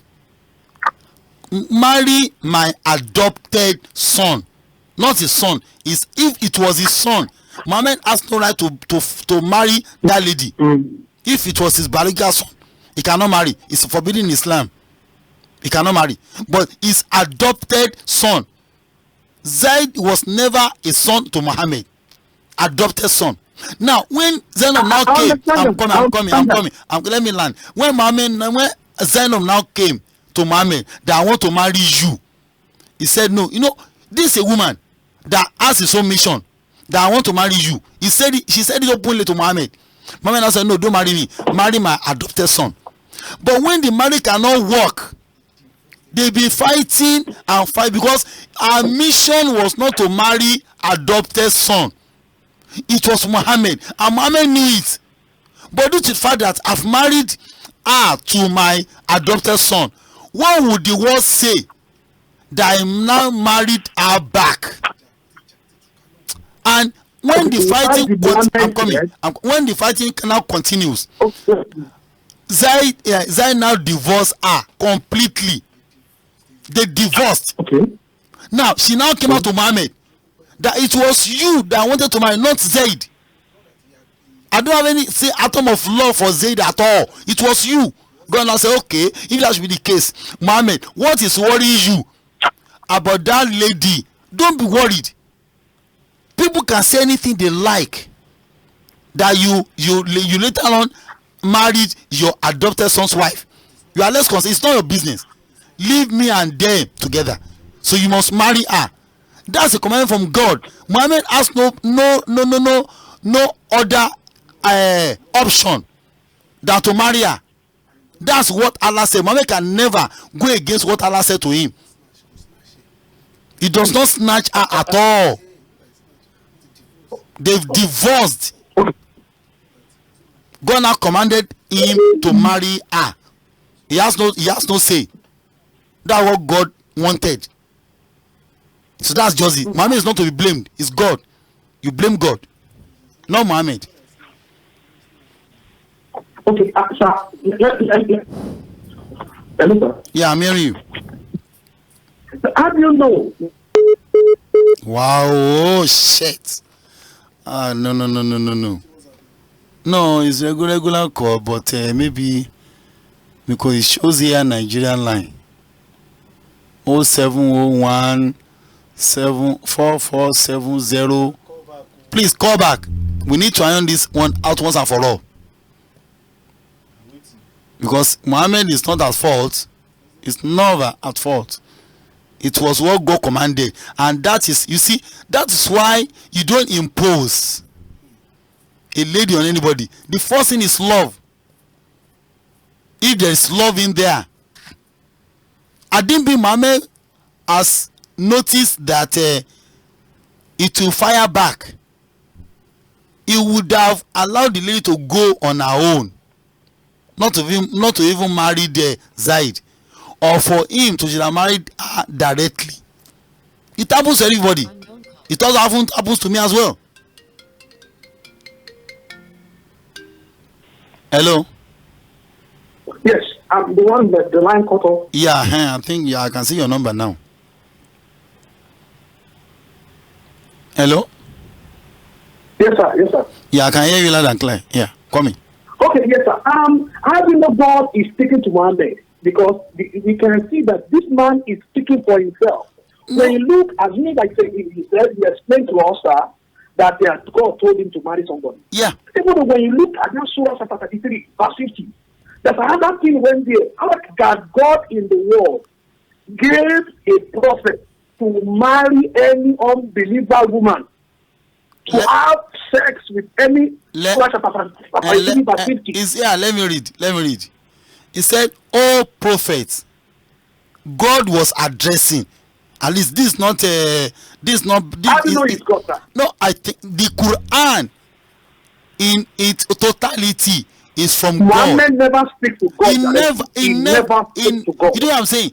Muhammad never spoke. The message delivered to him by Jibril. He never talked to God directly. Wait now. God sent Jibril to Muhammad to So give how do you know him, God is speaking to Muhammad? because the Quran confirmed it in Quran chapter 16 verse 102-103. It confirmed it that Quran was revealed by God to Muhammad. When Muhammad said that Jibril looked like Akabi, looking like a man that people know in the city. Somebody went to him and said, "This man is Akabi." Is it in the Quran? This Jibril. Is it in the Quran? Can you find out in the Quran what I've just said? Hello?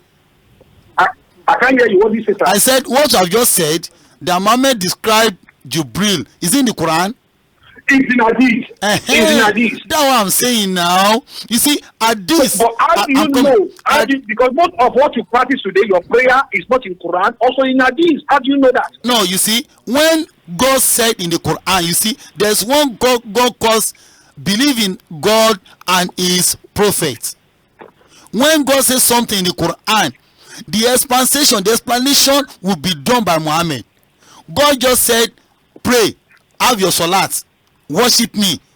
How to worship God will be established by Muhammad, because he is a messenger of God. So Quran is only commandment. Say, do. How to say it, how to do it lies with Muhammad. That's why I cannot do away with hadith. But there are some hadith that has contradicted the Quran. If we have such hadith, it's not an hadith of the prophet. Muhammad cannot say anything contrary to the Quran. That's just it. Quran is the number one. No. Sir. Yeah. I've listened to you and I've said many things. Muhammad is talking about after he came after Jesus 600 years later. There's no doubt about that. And he was correcting the event of 600 years later. It was not. And let's look at this life of this man. I'm coming to you. Because the Bible said, by the fruit we shall know them. Of course. How this man for 600 years later was talking about the event that he is not there. No, listen, I realize most of Nigerian people are not reading Quran. Let them go back and begin to read Quran. Wait, my brother. Let's talk about the violence in Quran. Let's talk about the violence. Wait. Let's talk about the life of this man. Let's talk about the heaven. I don't mind. I should show myself face to debate you on this world. There's no problem. I love you like that. But what I'm now saying is this: there is the Quran was never made by Muhammad. Let me clear you with that. And I know that. Secondly, wrote the Quran. thank you. And secondly, all the events that God condemned to Muhammad were rightly correct. For example, the Christians believed in their Bible that Jesus died for their sin. That's the first thing, that Jesus died for their sin. And even he died for, yes, it's true. Thank you. Now, if you read your Bible, he did die for. I'm coming now. Yes. If you read your Bible, read the book of Ezekiel chapter 18. If truly Jesus can die for your sin. Ezekiel chapter 18. From verse 1. Let me have my Bible here. For you to know that anything Quran said is authentic. Maybe you said nobody can die for each other. Ezekiel chapter 18 that you are quoting, that nobody can die for anything. Now, what's the essence of Jesus on earth? Can you give me any reason? Can you give me a moment to explain that to you? No problem. No because problem. you give interpretation of your own knowledge. Let me interpret our Bible. Let me have your own. Can I explain that? Explain, of course, you are free. Okay. He said nobody can die for somebody's sin. The sin of a sin shall be upon his father. Yeah. Look at it. When God judged Achan in the scripture, when he stoned him, Achan's sin, not only Achan paid the price, his children also paid the price when God judged them. When Korah, Abraham, and Datha sinned against God, not only them that God judged, he judges all his children too. They're also being punished for their sin. Now, God said, no more in Israel that no sin. Anyone, the finger that sin shall also bear his own iniquity. So when God wants to judge, he judges to the person that he judged. Because God has been putting judgment, not only the person that sinned, also everyone that sinned also participates in that sin. I believe that Jesus died for our sin. No, the day I died. Before you go to that, let me read the Ezekiel that you are misquoting. You are misinterpreting it. Ezekiel chapter 18 verse 1 said, the Lord spoke to me, to Ezekiel, and said, what is this proverb? What are you saying? What is the proverb people keep repeating in the land of Israel? That's a question mark there. The parents ate the sour grapes, and the children got their tisua. Verse 3. God now said, and surely I am the living God, says the sovereign Lord. You will not repeat this proverb in that reason anymore. Verse 4. The life of every person belongs to me. The life of the parents belongs to me as well. Likewise, the child. The person that sin is to die. Your explanation contradicted what is there. So what are you telling me? What you have just explained contradicted what I read here. No. Let me tell you, sir. Because one thing that I believe that you are reading, you are talking from the Quran. No, I'm reading the Bible. How did I know that you have the understanding of what you are talking about? Because you are interpreting the scripture. That's what I said. In Surah chapter 22, in Surah chapter 29, verse 50, Allah is a deceiver. Even in the scripture, let me read this. Jesus did not die. Let me read this now. Hello. Quran chapter what? Why God need to deceive us that Jesus did not die? Why? God never deceives you. Allah is a deceiver. Quran chapter what? Let me read it out. Quran chapter 27, verse 50. I'm coming. Let me read it now. Okay, read it, let me read it. The Quran is there with me. Quran 27 verse what? Verse 50. Quran chapter 27 verse 50. Thank you. Now, yes, it reads 750. Said they plotted and planned, which mean the enemies of Muhammad. Let me tell you from verse 48. There were in the city 9 men of a family who made mischief in the land and would not reform. They said, swear a mutual oath by Allah that we shall make a secret night attack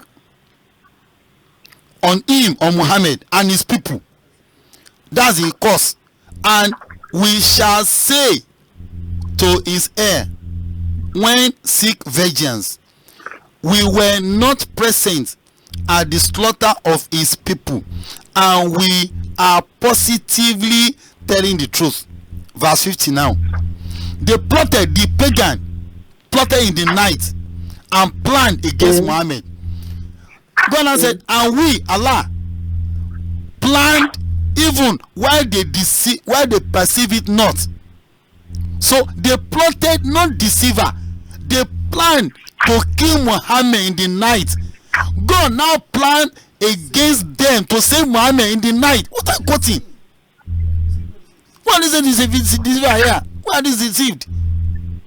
Who assists the deceived? For saving Muhammad from the attackers? See what is there? Ada is a deceiver. Where is it written? They plotted and planned. We, God, also planned. They wanted to attack Muhammad in the night. You mean Allah will not save him? So that's why he has become a deceiver. What are you quoting? Are you quoted out of context? It's not here. No. I'm not going out of context. It's here. In Surah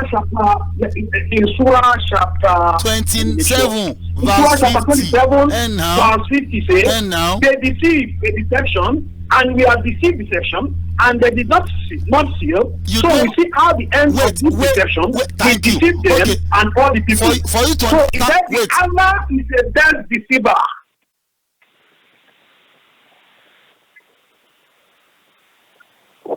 Okay. And they were telling this guy, we did not witness the destruction of the family, and surely we are faithful. Okay, let's go for that. But let's quite to read 63. So I know the story. Why Allah have to deceive? Allah is the Almighty. You are still reading. You just finished 49. You've not even finished 49. Okay. You are going to 53. No. I said take it from verse 48. Yes, I'm ready 48. And why now? You are telling the story. Why not jumping to 53? You've not even finished with about 50. No. 51 is there. Let's go for that. And they say the 12 one another by the Allah that we are surely fall on him, on his family by night. Then they will tell his guy, and they will not witness the destruction of his family. And surely we are truthful. Let's go for that. And they deceive a deception. And we repeat a deception, and they did not fear. So we see how many ends of their deception. Thank we you. destroyed them Thank and you. all their people. Peoples. So the eyes are ruled because of their injustice. Okay, can you go for interpretation of this very verse? No, interpret yourself now. Interpret yourself. No, because do you believe that the Quran interprets itself? Of course, and now, oh yeah, let's No, continue. Quran never interprets itself. That's why you have. Of course it does. Of course it does. It never interprets itself. I said it does. It does. Okay, let me tell you. If you want to say that about this story that they want to kill Muhammad, eventually, they want to kill Muhammad and his people, the pagan in the land of Arab. Do you know that eventually, let's conclude this. Eventually, what Muhammad prophesied to himself came to pass because he's a false prophet. What Muhammad prophesied? Yes, Muhammad is a false prophet. In Surah chapter 69, verse 47 to 7, said, let me open it. Don't quote out of because context. Because you want to talk about the Quran chapter what? Eventually, a man was killed. Quran chapter what? Quran chapter 69, 69. Verse 44 is it 59 or 69? 5 now or 69? 69. Okay. 69. Verse what? Verse 44 to 47. Show that Muhammad is a false prophet. You don't jump to conclusion. Let me read. He's a false prophet. He's not a prophet. Let me read. He's a false prophet. Let me. Why are you jumping? Muhammad is not a prophet. He's a false prophet. Allah is not God. Allah is not never been God. I'm telling. Wait now. Why are you jumping to conclusion? I don't like all this act. Let me read. Now you quoted Quran chapter 69, verse what? 45. Surah chapter 69, verse 44 to 47. Now let me read. And if the messenger, Allah is talking to Muhammad now, and if the messenger were to invent any saying in our name, so if Muhammad should lie in our name, we should certainly seize him by his right hand.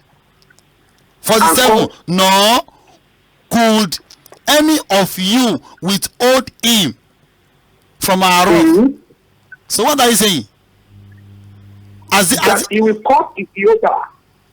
Is that not the seller? Is it the one that wrote the Quran? No. Is it not God that's talking? You said Allah. You said Muhammad prophesies. No. What I never say anything in the Quran. Let me ask you a question, sir. Let me ask you a question. All what you have the understanding today is not true Quran. Of course.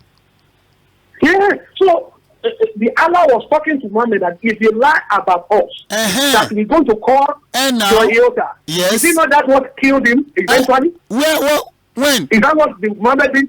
Lies. The death that killed Muhammad? Lies. Because he lied. That's a lie. No, Sahih Bukhari. Where can you confirm that? Sahih Bukhari, volume 47. Sahih Bukhari, yes, because the Muhammad said a Jewish woman poisoned him. Lies. And Aisha said, you lied. Yes. You lied. It was that. Lie. Wait, now let me explain to you. Let me explain to you. You don't know. This is not Bible. If you know, I don't know more. If you know, I don't know more better than you. Can you don't even know somebody I want to put on you? Of course. Who? Okay. Do you want to debate this man? Can I put him online? Of course. Let me put him online. You don't mind? Oh, I don't mind. I don't know much. You don't know anything. You don't mind? You don't even know. Yeah, put him online. I'm talking to I said you don't know. Let's read Sahih Bukhari. Put him online. Put him online for me. I'm not lying. How Muhammad died? I said, tell us how Muhammad died. How Muhammad died. Put him online. You don't know. Put him online. Put him online. Okay, hold on. Put him online. I'll put him online. Yes, now. I'm holding on. I'll call you from another number. No problem. No problem. Okay, hold on. Okay. Hold on, sir. I'll put the man online. Okay. Okay, hold on. Hold on. Okay. Hold on, sir. Don't hang up. I'll put the man online. I'm listening. I'm here. Okay. Hold on. Okay. I'll let me call him with my number. No problem. Because I need to use another line because no problem. I want Nigerians to know. Let them read their Quran. Quran is not the word of God. Let's wait and see. They are not reading it. It can't be the word of God. Never. We are comparing the Bible to the Quran. Can you imagine? Okay, Bible hold on, ordinary hold on. notebook. Let me put it on now. Hold on. Okay. What do we compare Okay, the Quran?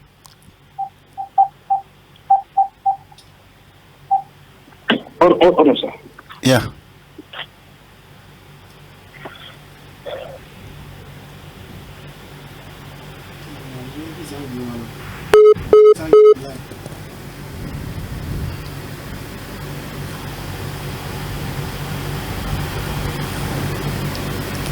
Mwizangi mawoni.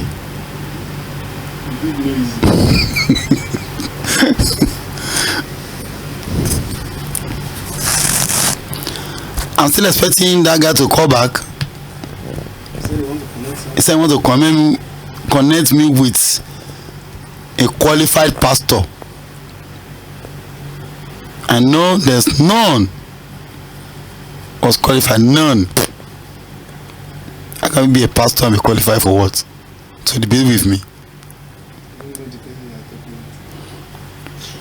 I'm expecting him to call back, to connect me back to the guy he felt that can defend what he cannot defend. You can't say Allah is not good. I wanted to ask him one question that I can never answer, even not even his pastor. Let him call back. Quran is the most authentic book of God. The Bibles is nowhere to be found. Nowhere to be found. Bibles are just story books. Story books. So where he said he pointed that Quran 27. No, I've explained that. I think the last one he quoted was Quran.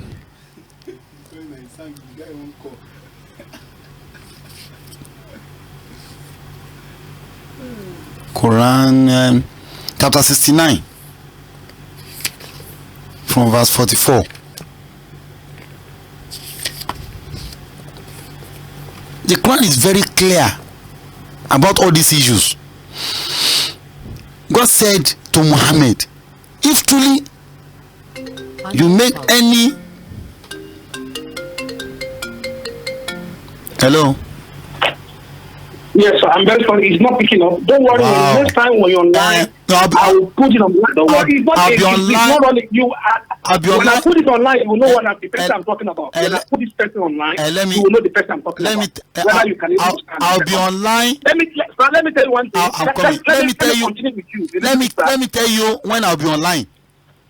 I'll be online on every. I said when I put it online, you will know the person I'm talking about. My next program. When I put it online with you, you will know the person I'm talking about. Agreed. But let's go to what I said. I'm coming. The prophecy about Muhammad, sir. Mm-hmm. The prophecy about Muhammad said that when you lie about Quran, you don't know what? Your house will be cut off. Mr. When you look at Mr. Bukhari, volume 5, verse 53. Mr. You know what? I know your level. Let me have that one that is more. We are on the same track.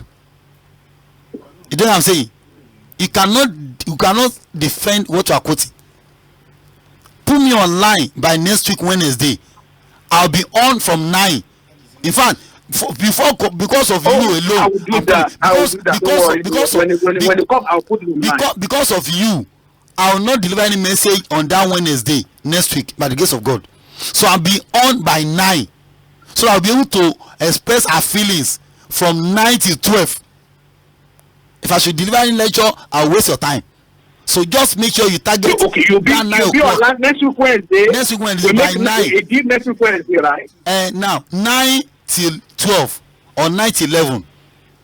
So whenever. What time? 9 Nigerian time. 9 o'clock. 9 Nigerian time. That should be around. Okay. That should be around 4. 4 in the US. Okay. Should be around 4 in US. Okay. So let's meet by next week. Okay. Let me meet by next week. So I'll be on by 9. Okay. So although I'll say, what's your name? I'll save your line. Then I'll give you a call whenever I'm on air.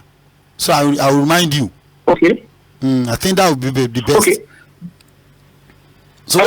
So what's your name? So I'll save the number. Olu is my name. Okay, Olu, because this Nigerian number 070-13380. That's I cannot call you with this, but I'll call you the former one you used in calling me. Let's make it by next week, by the grace of God. Just write all your questions. Okay, what about the one I just mentioned? What about the prophecy that came to pass? Let it be next. That is going to die by poison. Let it be next week. Muhammad never died by poison. You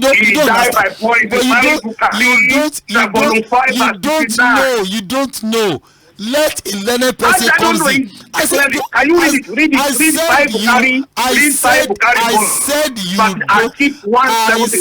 you don't know. Let it be next week.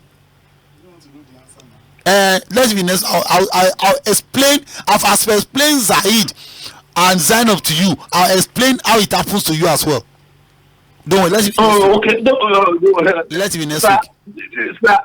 Jesus is Lord. Lies. And is Lord over everyone. Lies. Jesus is Lord. Okay.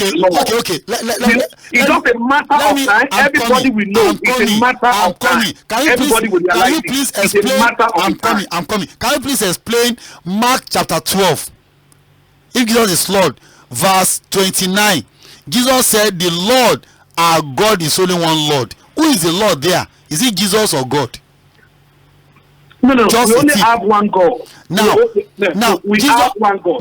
When we say Jesus, let me okay. When we say Jesus is Lord. Okay. When we say Jesus is Lord. Okay.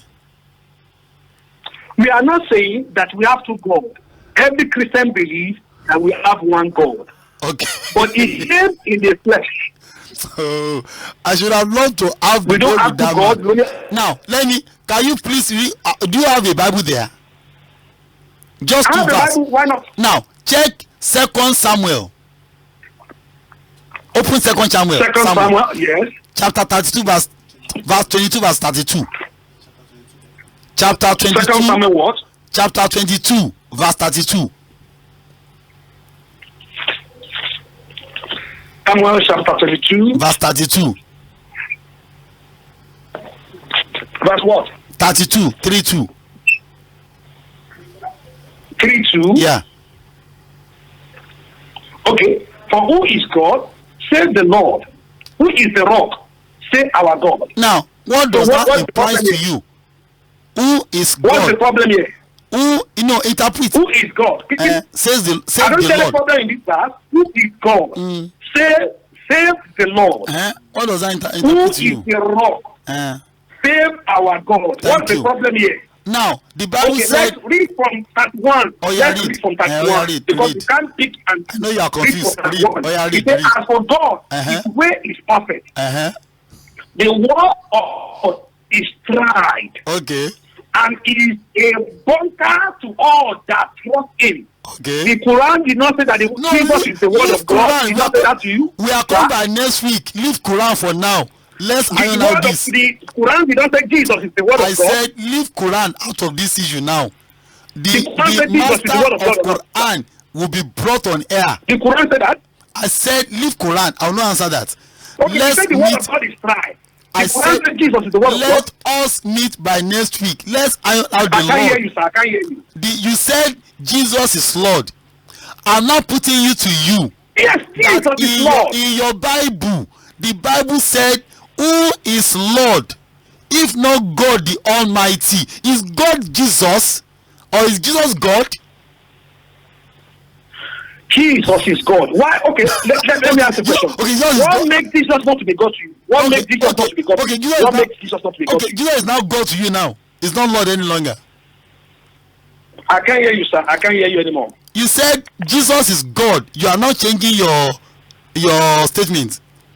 You initially told me that Jesus is Lord, not God. I can't hear you. I can't hear you. Yeah. Hello? I can't hear you. I can't hear you. Hello? Yes, I'm hearing you now. Okay. The Bible said, who is Lord? according to 2 Samuel that we just read, if not God the Almighty, you are now saying to me now that Jesus is God. Is that what you are saying? There is no more Lord, is God. Hello? I can hear. Hello, can you hear me now? I can hear you very well. Hello? Yes, can I hear you, sir? You can hear me now? Yes, the line is faint a little bit. Okay, maybe it was the line you are using.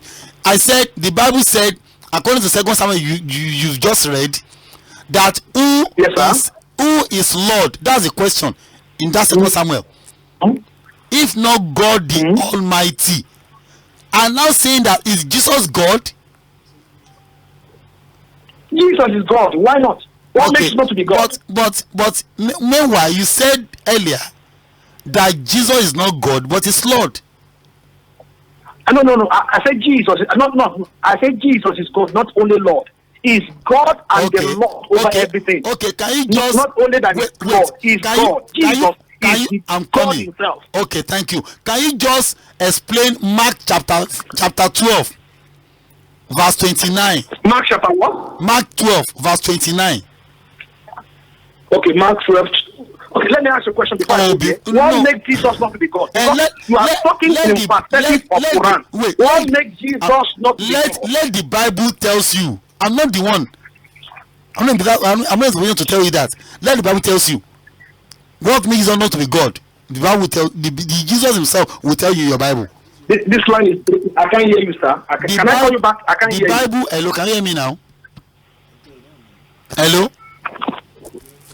Yes. Hello? Yes. Now, sir. I said the Bible said Jesus is not Lord and is not God.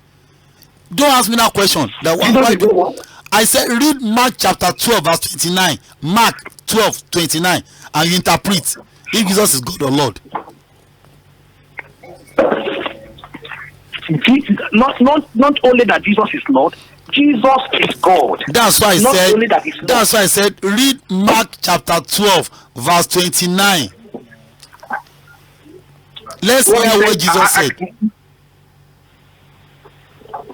Hello, sir. Yeah, I'm hearing you. Hello, I can hear you. I can hear you. Hello, can you hear me now? Wow, networking.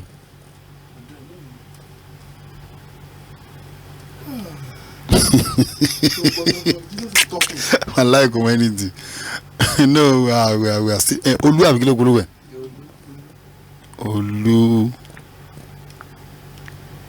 Olu Christian. Ṣé wà l'Amẹ́ríkà jù? Ṣé wà nù ìbò yẹn gan? Máa debate máa fi dé.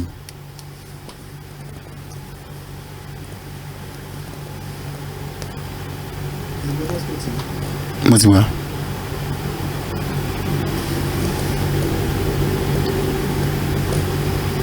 Bí ewu ọbẹ̀ yẹn, àwọn pásọ̀ máa sá lọ ni. Àwọn á sá lọ, wọ́n á kàn lógbó ni.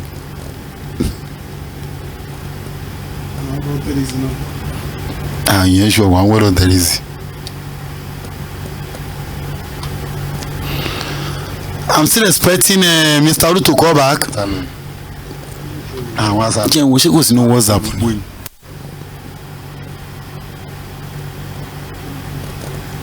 You know WhatsApp. Word on there is. I'm still expecting Mr. Olu to call back. Jen, we should go to WhatsApp.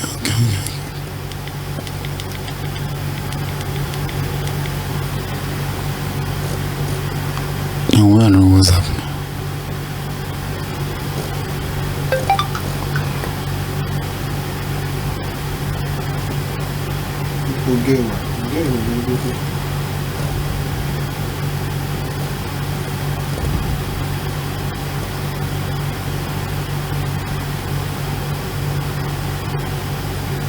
You know, one WhatsApp.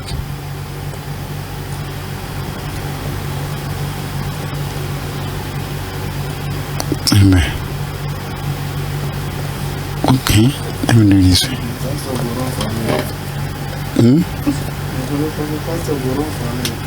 You must run.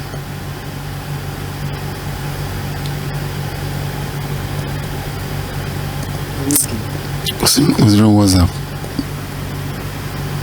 Plus 2 0 5 9 3 2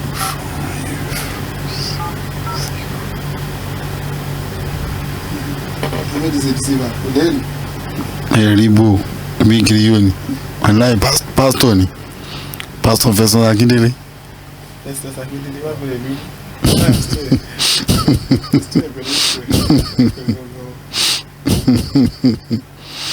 Pastor FESTUS AKINDELE. Okay, yeah.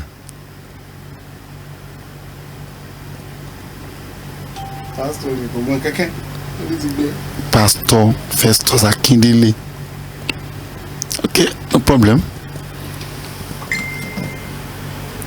Gbogbo àwọn ọ̀rọ̀ tó máa ń kọ́ wọn yẹn ní tó ṣẹlẹ̀ nìyẹn. Gbogbo àwọn ọ̀rọ̀ dáradára Mohammed was this, Mohammed was that. So you Bukhari.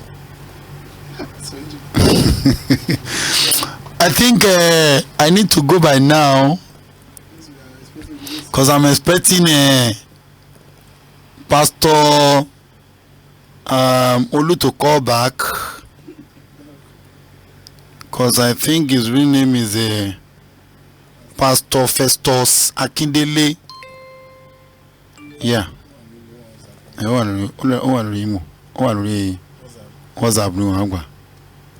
Let me just call him to end up our discussion.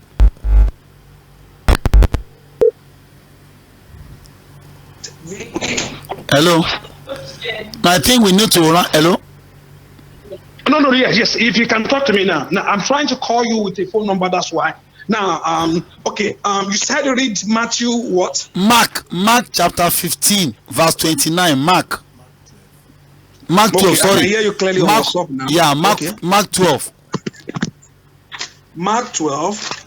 Chapter, Mark 12. yeah, verse 29. Mark 12, verse 29. Yeah. Okay. Mark 12, verse 29. Okay. Mark 12, chapter 29. Okay. You said Jesus answered the first. Jesus said. Said. Yeah. Jesus answered in first of all the commandment is hear, O Israel, your Lord, your God, your Lord, our God, one Lord. Yes. Now, so what's the problem, sir? Now Jesus said, the Lord, our God. If Jesus uses our, what's the indication? No, do you know that scripture Jesus was quoting a verse? He was quoting a scripture. It's not that he was quoting a scripture. He now said the Lord Israel, your Lord, our God. Our God. Open the Yes, scripture that has quoted. That open the scripture I said. That he was quoting the scripture. I know. He now said the Lord. Okay, so what's the problem? He said the Lord, your Lord, our God. Our God, yes, is one. Is that how the scripture? I'm coming. Is that how the scripture describe it? That the Lord, our God, your Lord, our God. The Lord, our God, is one Lord. You know what I'm saying? Is that how the scripture has made it? That the Lord, he said the Lord, your Lord, the Israel Lord, our God, including Jesus, is one Lord. Okay. Let me ask you a question, sir. Okay. Because I believe Jesus was quoting the scripture. He was quoting. What makes let me ask you, sir. Okay. What makes Jesus not to be God? Now, I said the Bible will explain itself, not me. If you check, open your Bible to John chapter 17, verse 3, and you explain. John chapter 17. Verse 3. If truly Jesus is God. Okay, John 17. Okay. Yeah. So what's is John 17? Verse 3. Let's read it. John 17, verse 3. Yeah. And if this is life, this is life eternal. Yeah. That they might know thee, the only one true God. Yeah. Jesus, only one true God, and Jesus Christ. Okay, why? You look at the scripture. Read it now. He has sent. Who sent Jesus? Okay, so we all know. Let's look what Jesus said. The scripture said, and you believe before Jesus exists, before the foundation of the world, sir? I'm not in time with that. Explain that portion. Do you believe that Jesus exists? No, he hasn't been existent. No, Okay, let me ask you. We will go back to that. Do you believe the word of God, is it created or created word? No. Because we are talking perspective of Quran. I said, Mr. Festus. I said, no. Pastor What made Festus Akindele. What made Jesus not to be God? I ask you. Now, what made Jesus not to be God? The Bible said, Jesus said, I'm not God. Why should I bring him to be God? No. Jesus is not God. What did you say that? Jesus is not God. In Quran, who is Alpha and Omega? Who is Alpha God, and Omega? Allah, God. God is God. God is God. Did Jesus say that is Alpha and Omega? He didn't. You are quoting Revelation. Jesus say is the Alpha and Omega. He hasn't said that. You are quoting Revelation. One bad dream that John had. Yes. I said interpret John 7. Have his own revelation. Pastor Festus Akindele. You're talking about somebody who said, I'm hearing. Listen. Pastor, please explain John 17 verse 3. I'm hearing a message like a bell. So you are talking about somebody in revelation. You are talking Muhammad. My dear pastor, please explain John 17 verse 3. Period. And leave Quran for the man you are bringing by next week. Let's read from the beginning. Okay. John 17 from verse 1. And this is the word Jesus speak and lift up his eyes to heaven. Okay. This is my Father. This is my Father. The hour is come. Okay. Look at it. And now? To glorify the Son.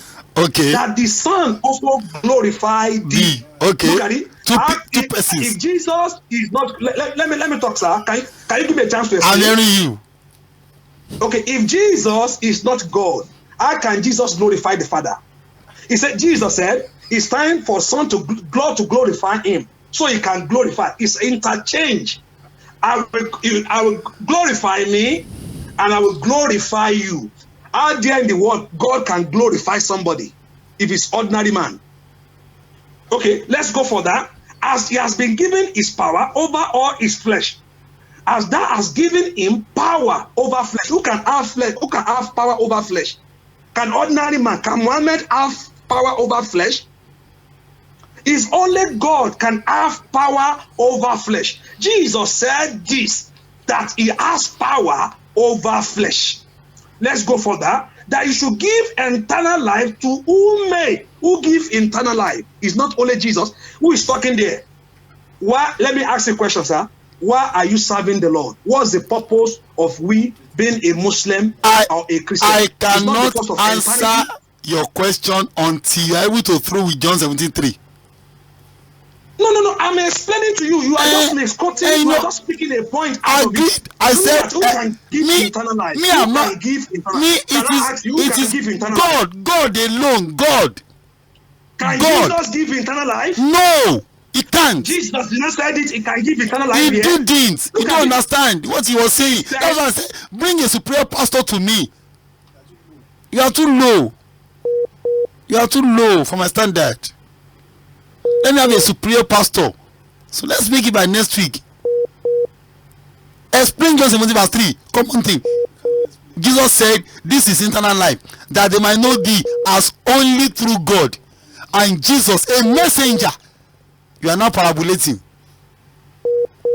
Jesus is God. Explain it to me now. Oh, don't shake any Hindu law. No toilet issue. Bo, yeah, funny.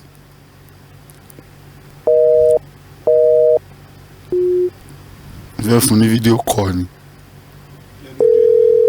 Very joy. Secondly, rojú. Johnny Banana.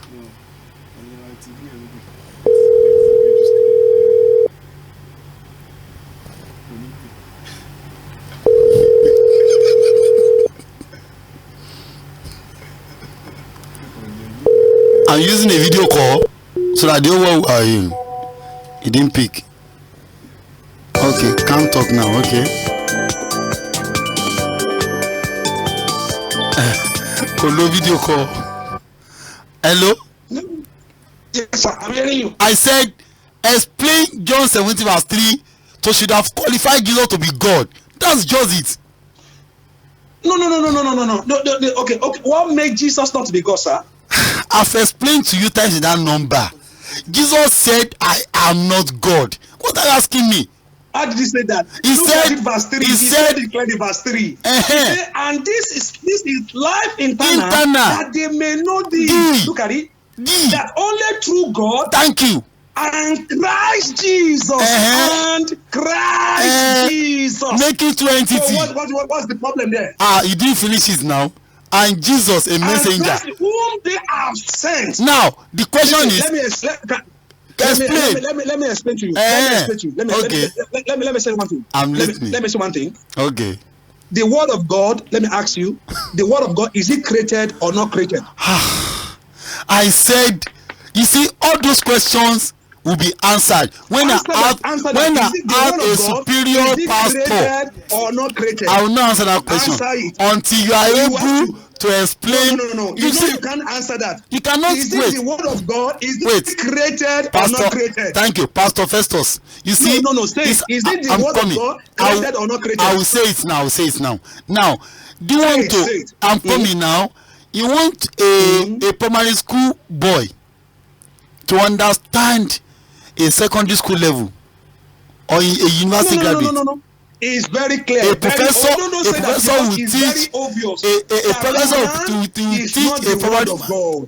You cannot prove it. I cannot debate that one with you. What do you mean that the Quran is the word of God? Quran is the word of God. No, don't take me out of that. Let me ask you a question. Don't take me. No, I will not answer you until you are able to explain John 17 verse 3. Let me ask you a question. People when Quran, you don't know the Bible. Jesus, who is Isa? I don't know.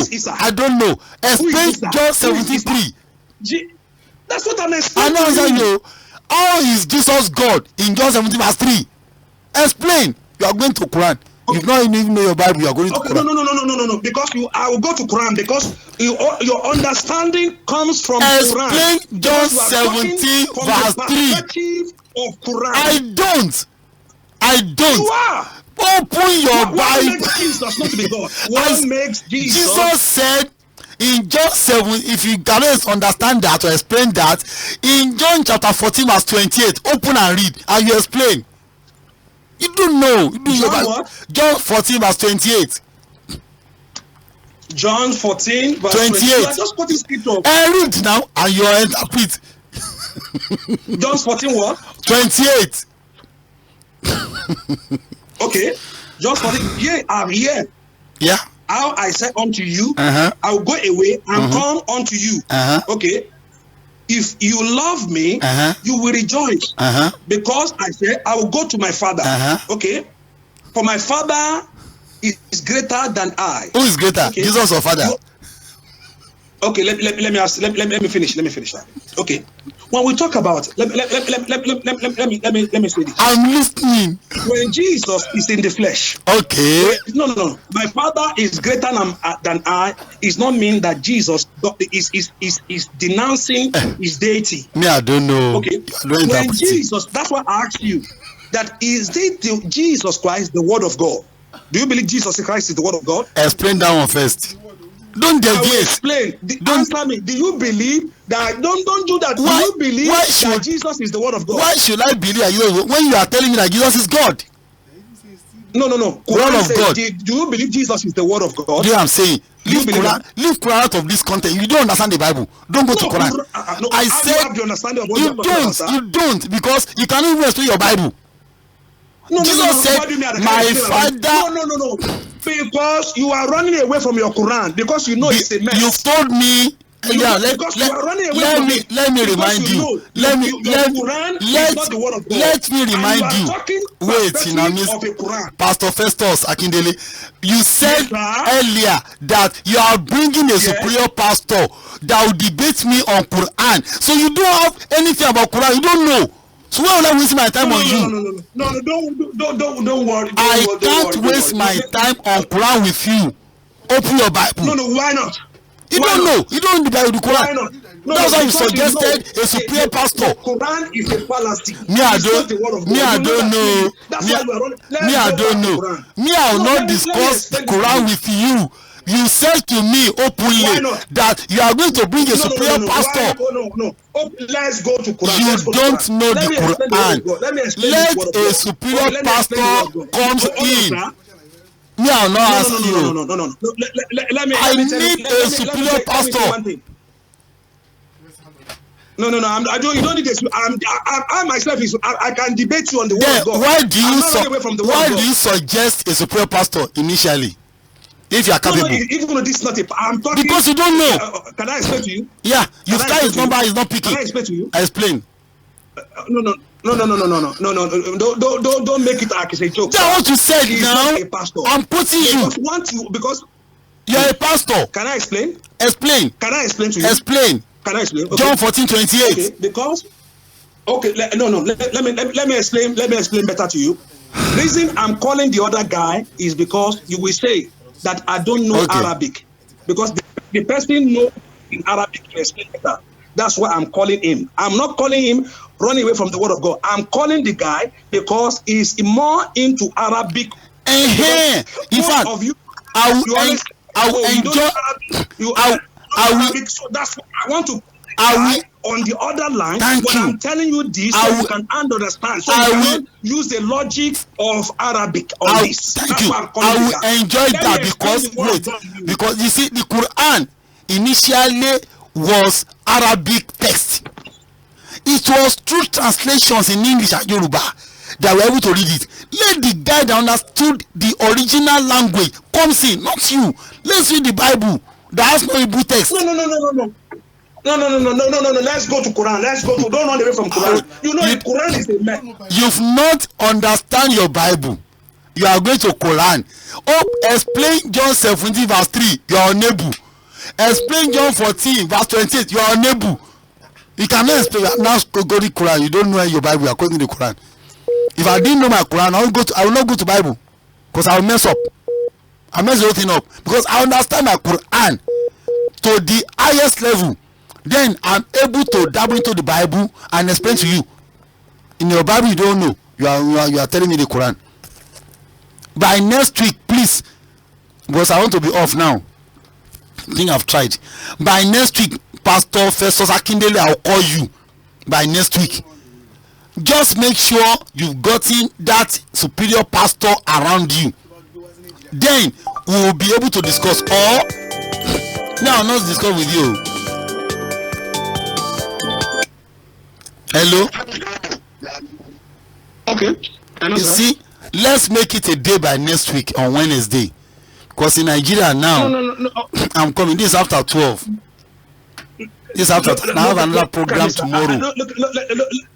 Okay. What is it, sir? I have another program tomorrow, so I want to go and rest because I have another lecture tomorrow.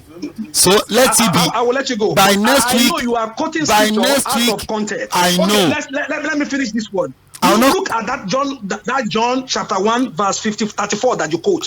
No, Jesus I said, didn't quote John 1:54. May know I'm coming. I love the Father. I didn't quote John 1. You are just speaking a verse. I didn't quote John 1:54.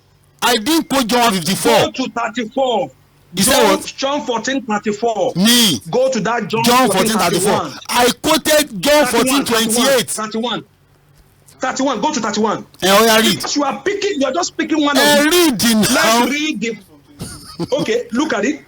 Jesus said in 31, but that the world may know that I love the Father. Okay, as the Father give commandment. Look at it.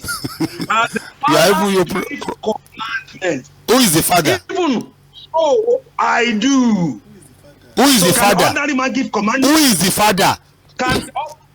Let me explain. Okay. Let me explain. When Jesus talk yourself. Let me explain. Okay. Let me explain. No, okay. Let me explain because you are just saying. Oh, yeah, now I'm hearing you. Jesus said, when Jesus said the Father, the disciple asked him, show us the Father. Wow. What Jesus said to him.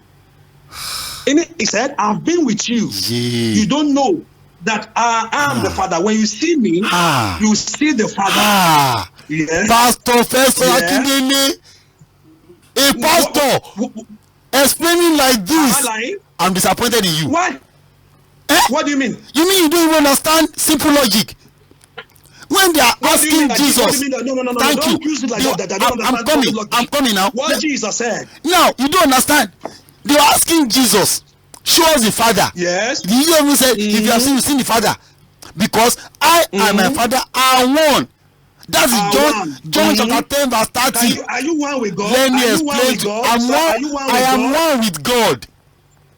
How do you one with God? Open John chapter 17. Open John 17. How do you one with Open God, John sir? 17. How do you one with Open God? Open John chapter 17. You don't know the scripture. You're asking me a question and I'm responding. I say open your Bible. It will explain to you, not me. Who am I to explain your Bible to you? Open John 17. No, you don't know your Bible. Jesus said, my Father. I know my Bible. Are the one that have issue with it. Okay, open it now.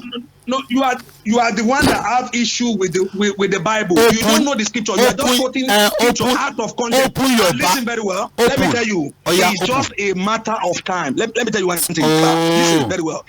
It's just a matter of time. Okay. The Quran that you believe that you would put it, this is not the word of God. Let's go this thing, because we are talking on the perspective of Quran. Quran is not a word of God. I'm telling you, Quran is not a word of God. It is a word of man-made. You are talking from a man-made word. Jesus is the word of God that came in the flesh, that died on the cross of Calvary. Who is God? Let me ask you a question. Do you believe Jesus died on the cross of Calvary? Lies. Do you believe? He didn't. Let me ask you a question. How do you know that? Thank you. Let me ask you a question. From Quran, let me ask you a question now. Let me ask you a question. Let me ask you a question on that. Let me ask you a question. You are not there as well. Me, I'm not there. You are not there. Were you there? You are not there. How do you know that? Thank you. Now the question is, how many thieves, if truly he was crucified, how many thieves insulted Jesus on the cross of Calvary? How many? I will know your level. I'll show you your level now. Eh? What do you mean you know a level? I don't worry now. We'll see. We'll see. One. I'm not putting it to you. Open your Bible and explain to me. Open Mark chapter 15 verse 32. Open and read. Let me talk about me have not quoted. Me have not explained. No. I'm saying that Jesus was crucified on any cross. He died naturally. How do you mean that Jesus dies naturally? Leave that one alone. We are coming to that. Open Mark chapter 15 verse 32. How many thieves? Mark chapter 15 verse 32. Okay, verse 32. Okay. Yeah. Mark chapter 15 verse 32. Yeah. It says, let the Christ, the King of Israel, descend now from the cross. Okay. That we may see and believe that they were crucified with him, revealed him. So how many revealed him? How many?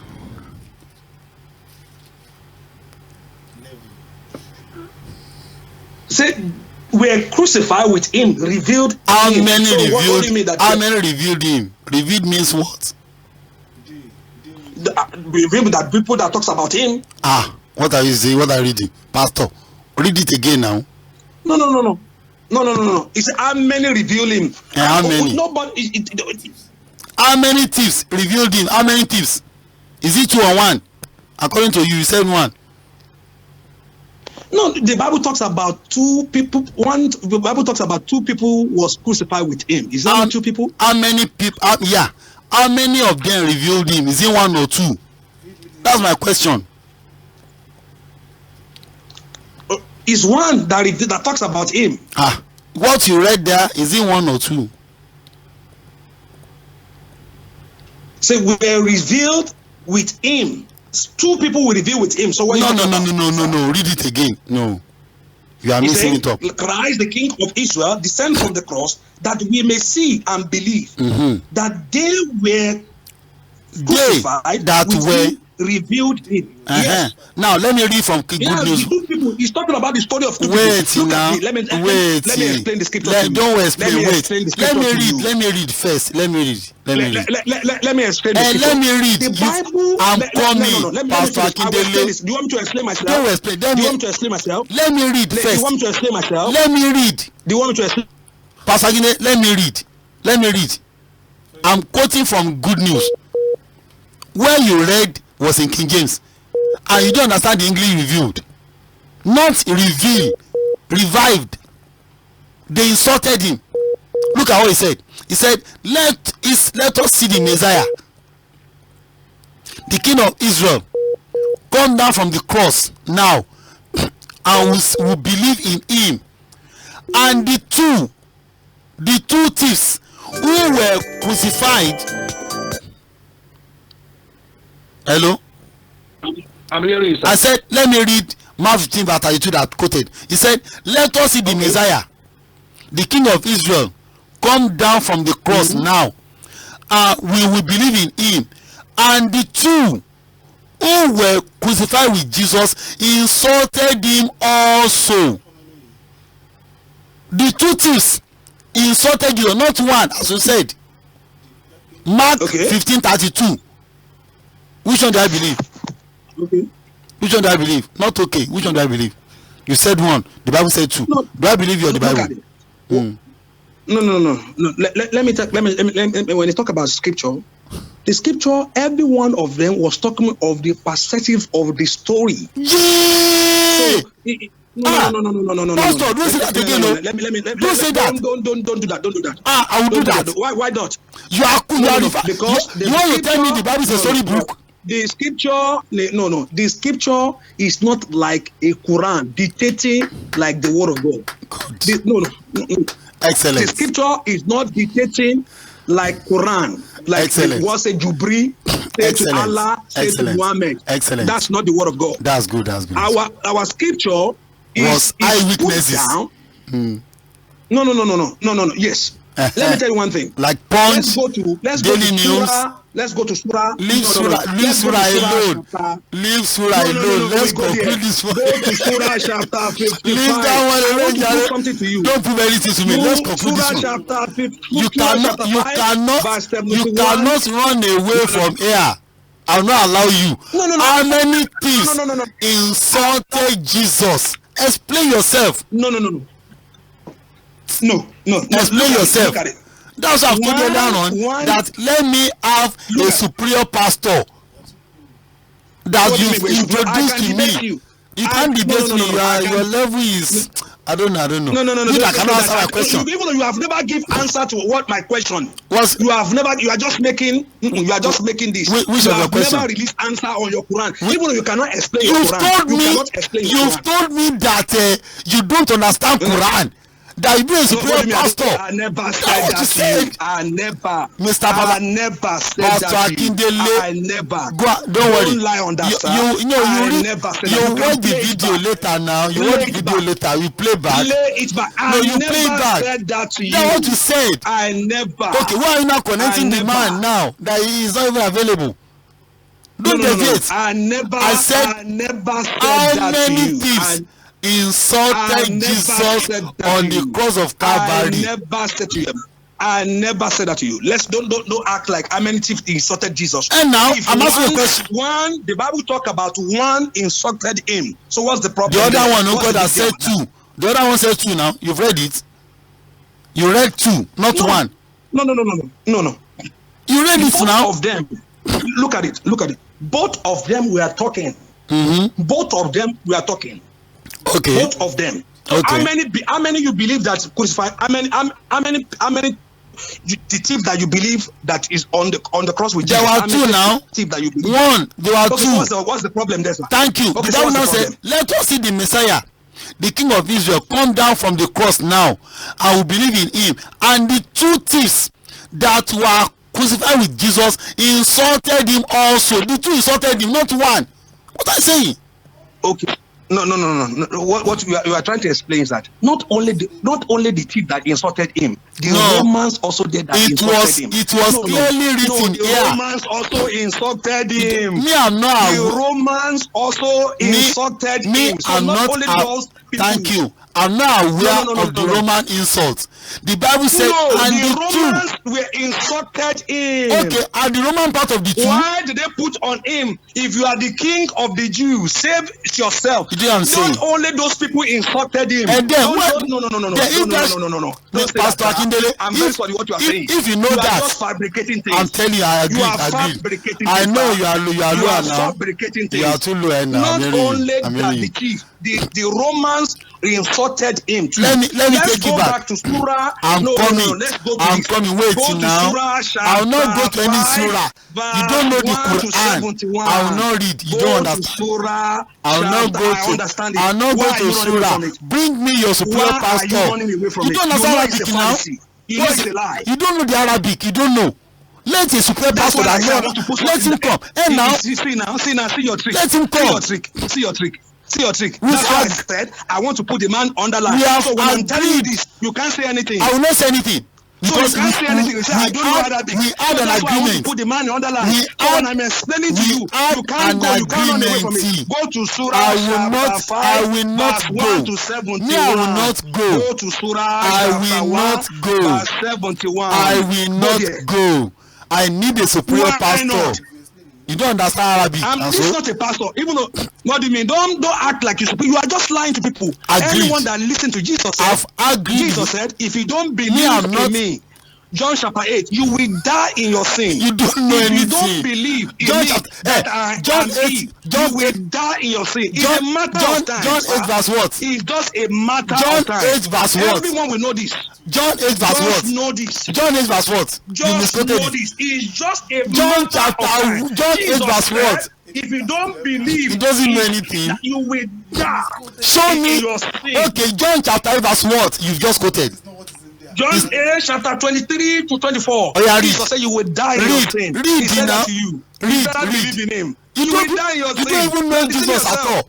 Mr. Pastors. Oh, what do you mean I don't know Jesus? You don't know. I've been with him. He has never robbed me anything. Okay, you think people are playing? Okay, let me ask you. Let me ask you a question, sir. Why are we serving the Lord? Most Muslims. Why are we serving the Lord? You don't even serve the Lord. You don't serve the Lord. You don't know the Lord. No, okay. What's the purpose? Are you Muslim? Thank you. Because you are going to heaven. Thank you. The purpose you are going to heaven. I'm coming. My Muhammad was a Muslim. Was Jesus a Christian? I'm a Muslim because my Muhammad was a Muslim. Is your Jesus a Christian? Answer that question. You don't know anything. I don't even believe you don't know. That's why I said bring a superior pastor. Pastor FESTUS Akindele. You don't know anything. You are not even qualified to be a pastor. I don't know why you are doing as a pastor. Let's make it a day by next week. Invite me the superior pastor, then we'll discuss about the Quran. I would love to hear that. Now I'm going to.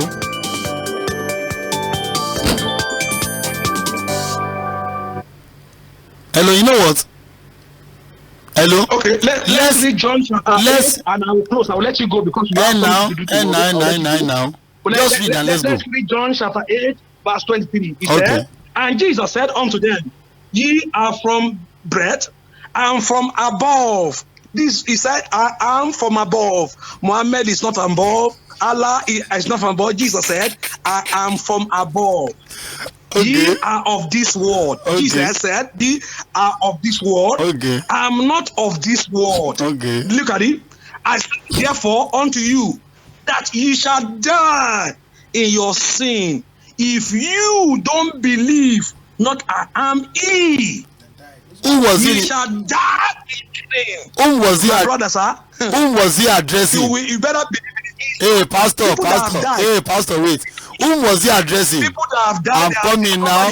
Whom was he addressing? They have discovered the truth. They don't discover anything. They discover lies. I urge every Nigerian to listen to you. Let them go and read Quran. Let them begin to read Quran. Quran is not the word of God. FESTUS. Every Muslim read your Quran. No, not the book of Quran. You don't know. You don't know anything. Read your Quran. Read your Quran very well. You don't know your Bible. It's not the word of God. This is a fallacy. I said you don't even know the mother of Mary. You don't know your Bible. You don't know your Bible. No, talk of you don't know your Quran. I said it interprets mother of Mary to mother of Aaron. How can God make that mistake? God don't know the mother of Mary. That he said mother Aaron and Mary, they are the same they are the same parents. Quran that don't know that Quran that say woman have the sperm in their body. That don't know the biological making error, biological error. Don't they have biological error? Listen very well. Don't they have? Look, every Muslim read your Quran. I urge you read your Quran very well. Are you a doctor? It's not the word of God. Leave that one alone. Now you are too low for that. Let me have a superior pastor by next week. Let them study. Let me have a superior pastor by next week. You don't know anything. There's no superior pastor. I will debate you. There's no superior pastor. I will debate you. You can't. I will debate you. What do you mean I can't? You can't. I've seen people that you debated. They don't know the word of God. You don't even know. They don't know who they believe. You don't know. People that you debated. They don't know nothing. You don't even know. They don't know the word of God. They don't know who they believe. I know the one I've believed. Place your superior pastor online for me. You don't know Jesus. Don't worry, he's not even a pastor. Don't worry, he's not. That's why I know you say I don't know Arabic. You don't know. You don't know. You don't know. I begin to quote Quran for you. You don't know. You don't know. You don't know. Everybody study your Quran very well. You don't know. You don't know. Every Muslim in Nigeria, I urge you study your Quran very well and read it. It's not like the Bible. Don't worry. Not the word of God. Let's meet by next week. We will contend that. Don't worry. Let me get a superior pastor that will debate. Quran also confirms that Jesus is the word of God. Lies. You don't understand. Do you believe that Jesus Christ is the word of God? You don't understand. Do you believe? I'm a word of God. You are a word of God as well. I'm a word of God. Are you not? Don't worry. We'll meet by next week. So let me go for now. So I greet everyone that was online. Pastor Akindele, I'm going to sleep. Let's be next week.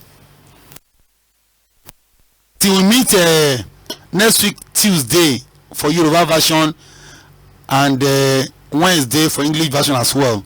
Stay blessed. May God in His infinite mercy guide us and protect us. Subhana Rabbika Rabbil Izzati Amma Yasifun wa salamun alal mursalin ìmọ̀lẹ̀ Rísálà Àkìndé àfẹsọ̀dodo ohun tó gbé wa wá tàfi débi ohun tó gbé wa wá tèwé tàgbà iṣẹ́ Olúwa wa Allahu Ta'ala iṣẹ́ Ẹlẹ́dàá wa Allahu Ta'ala iṣẹ́ Allahu yìí o Allahu Ta'ala pétékèrò láti paná sílẹ̀ mọ́tò ń tọ̀yẹ.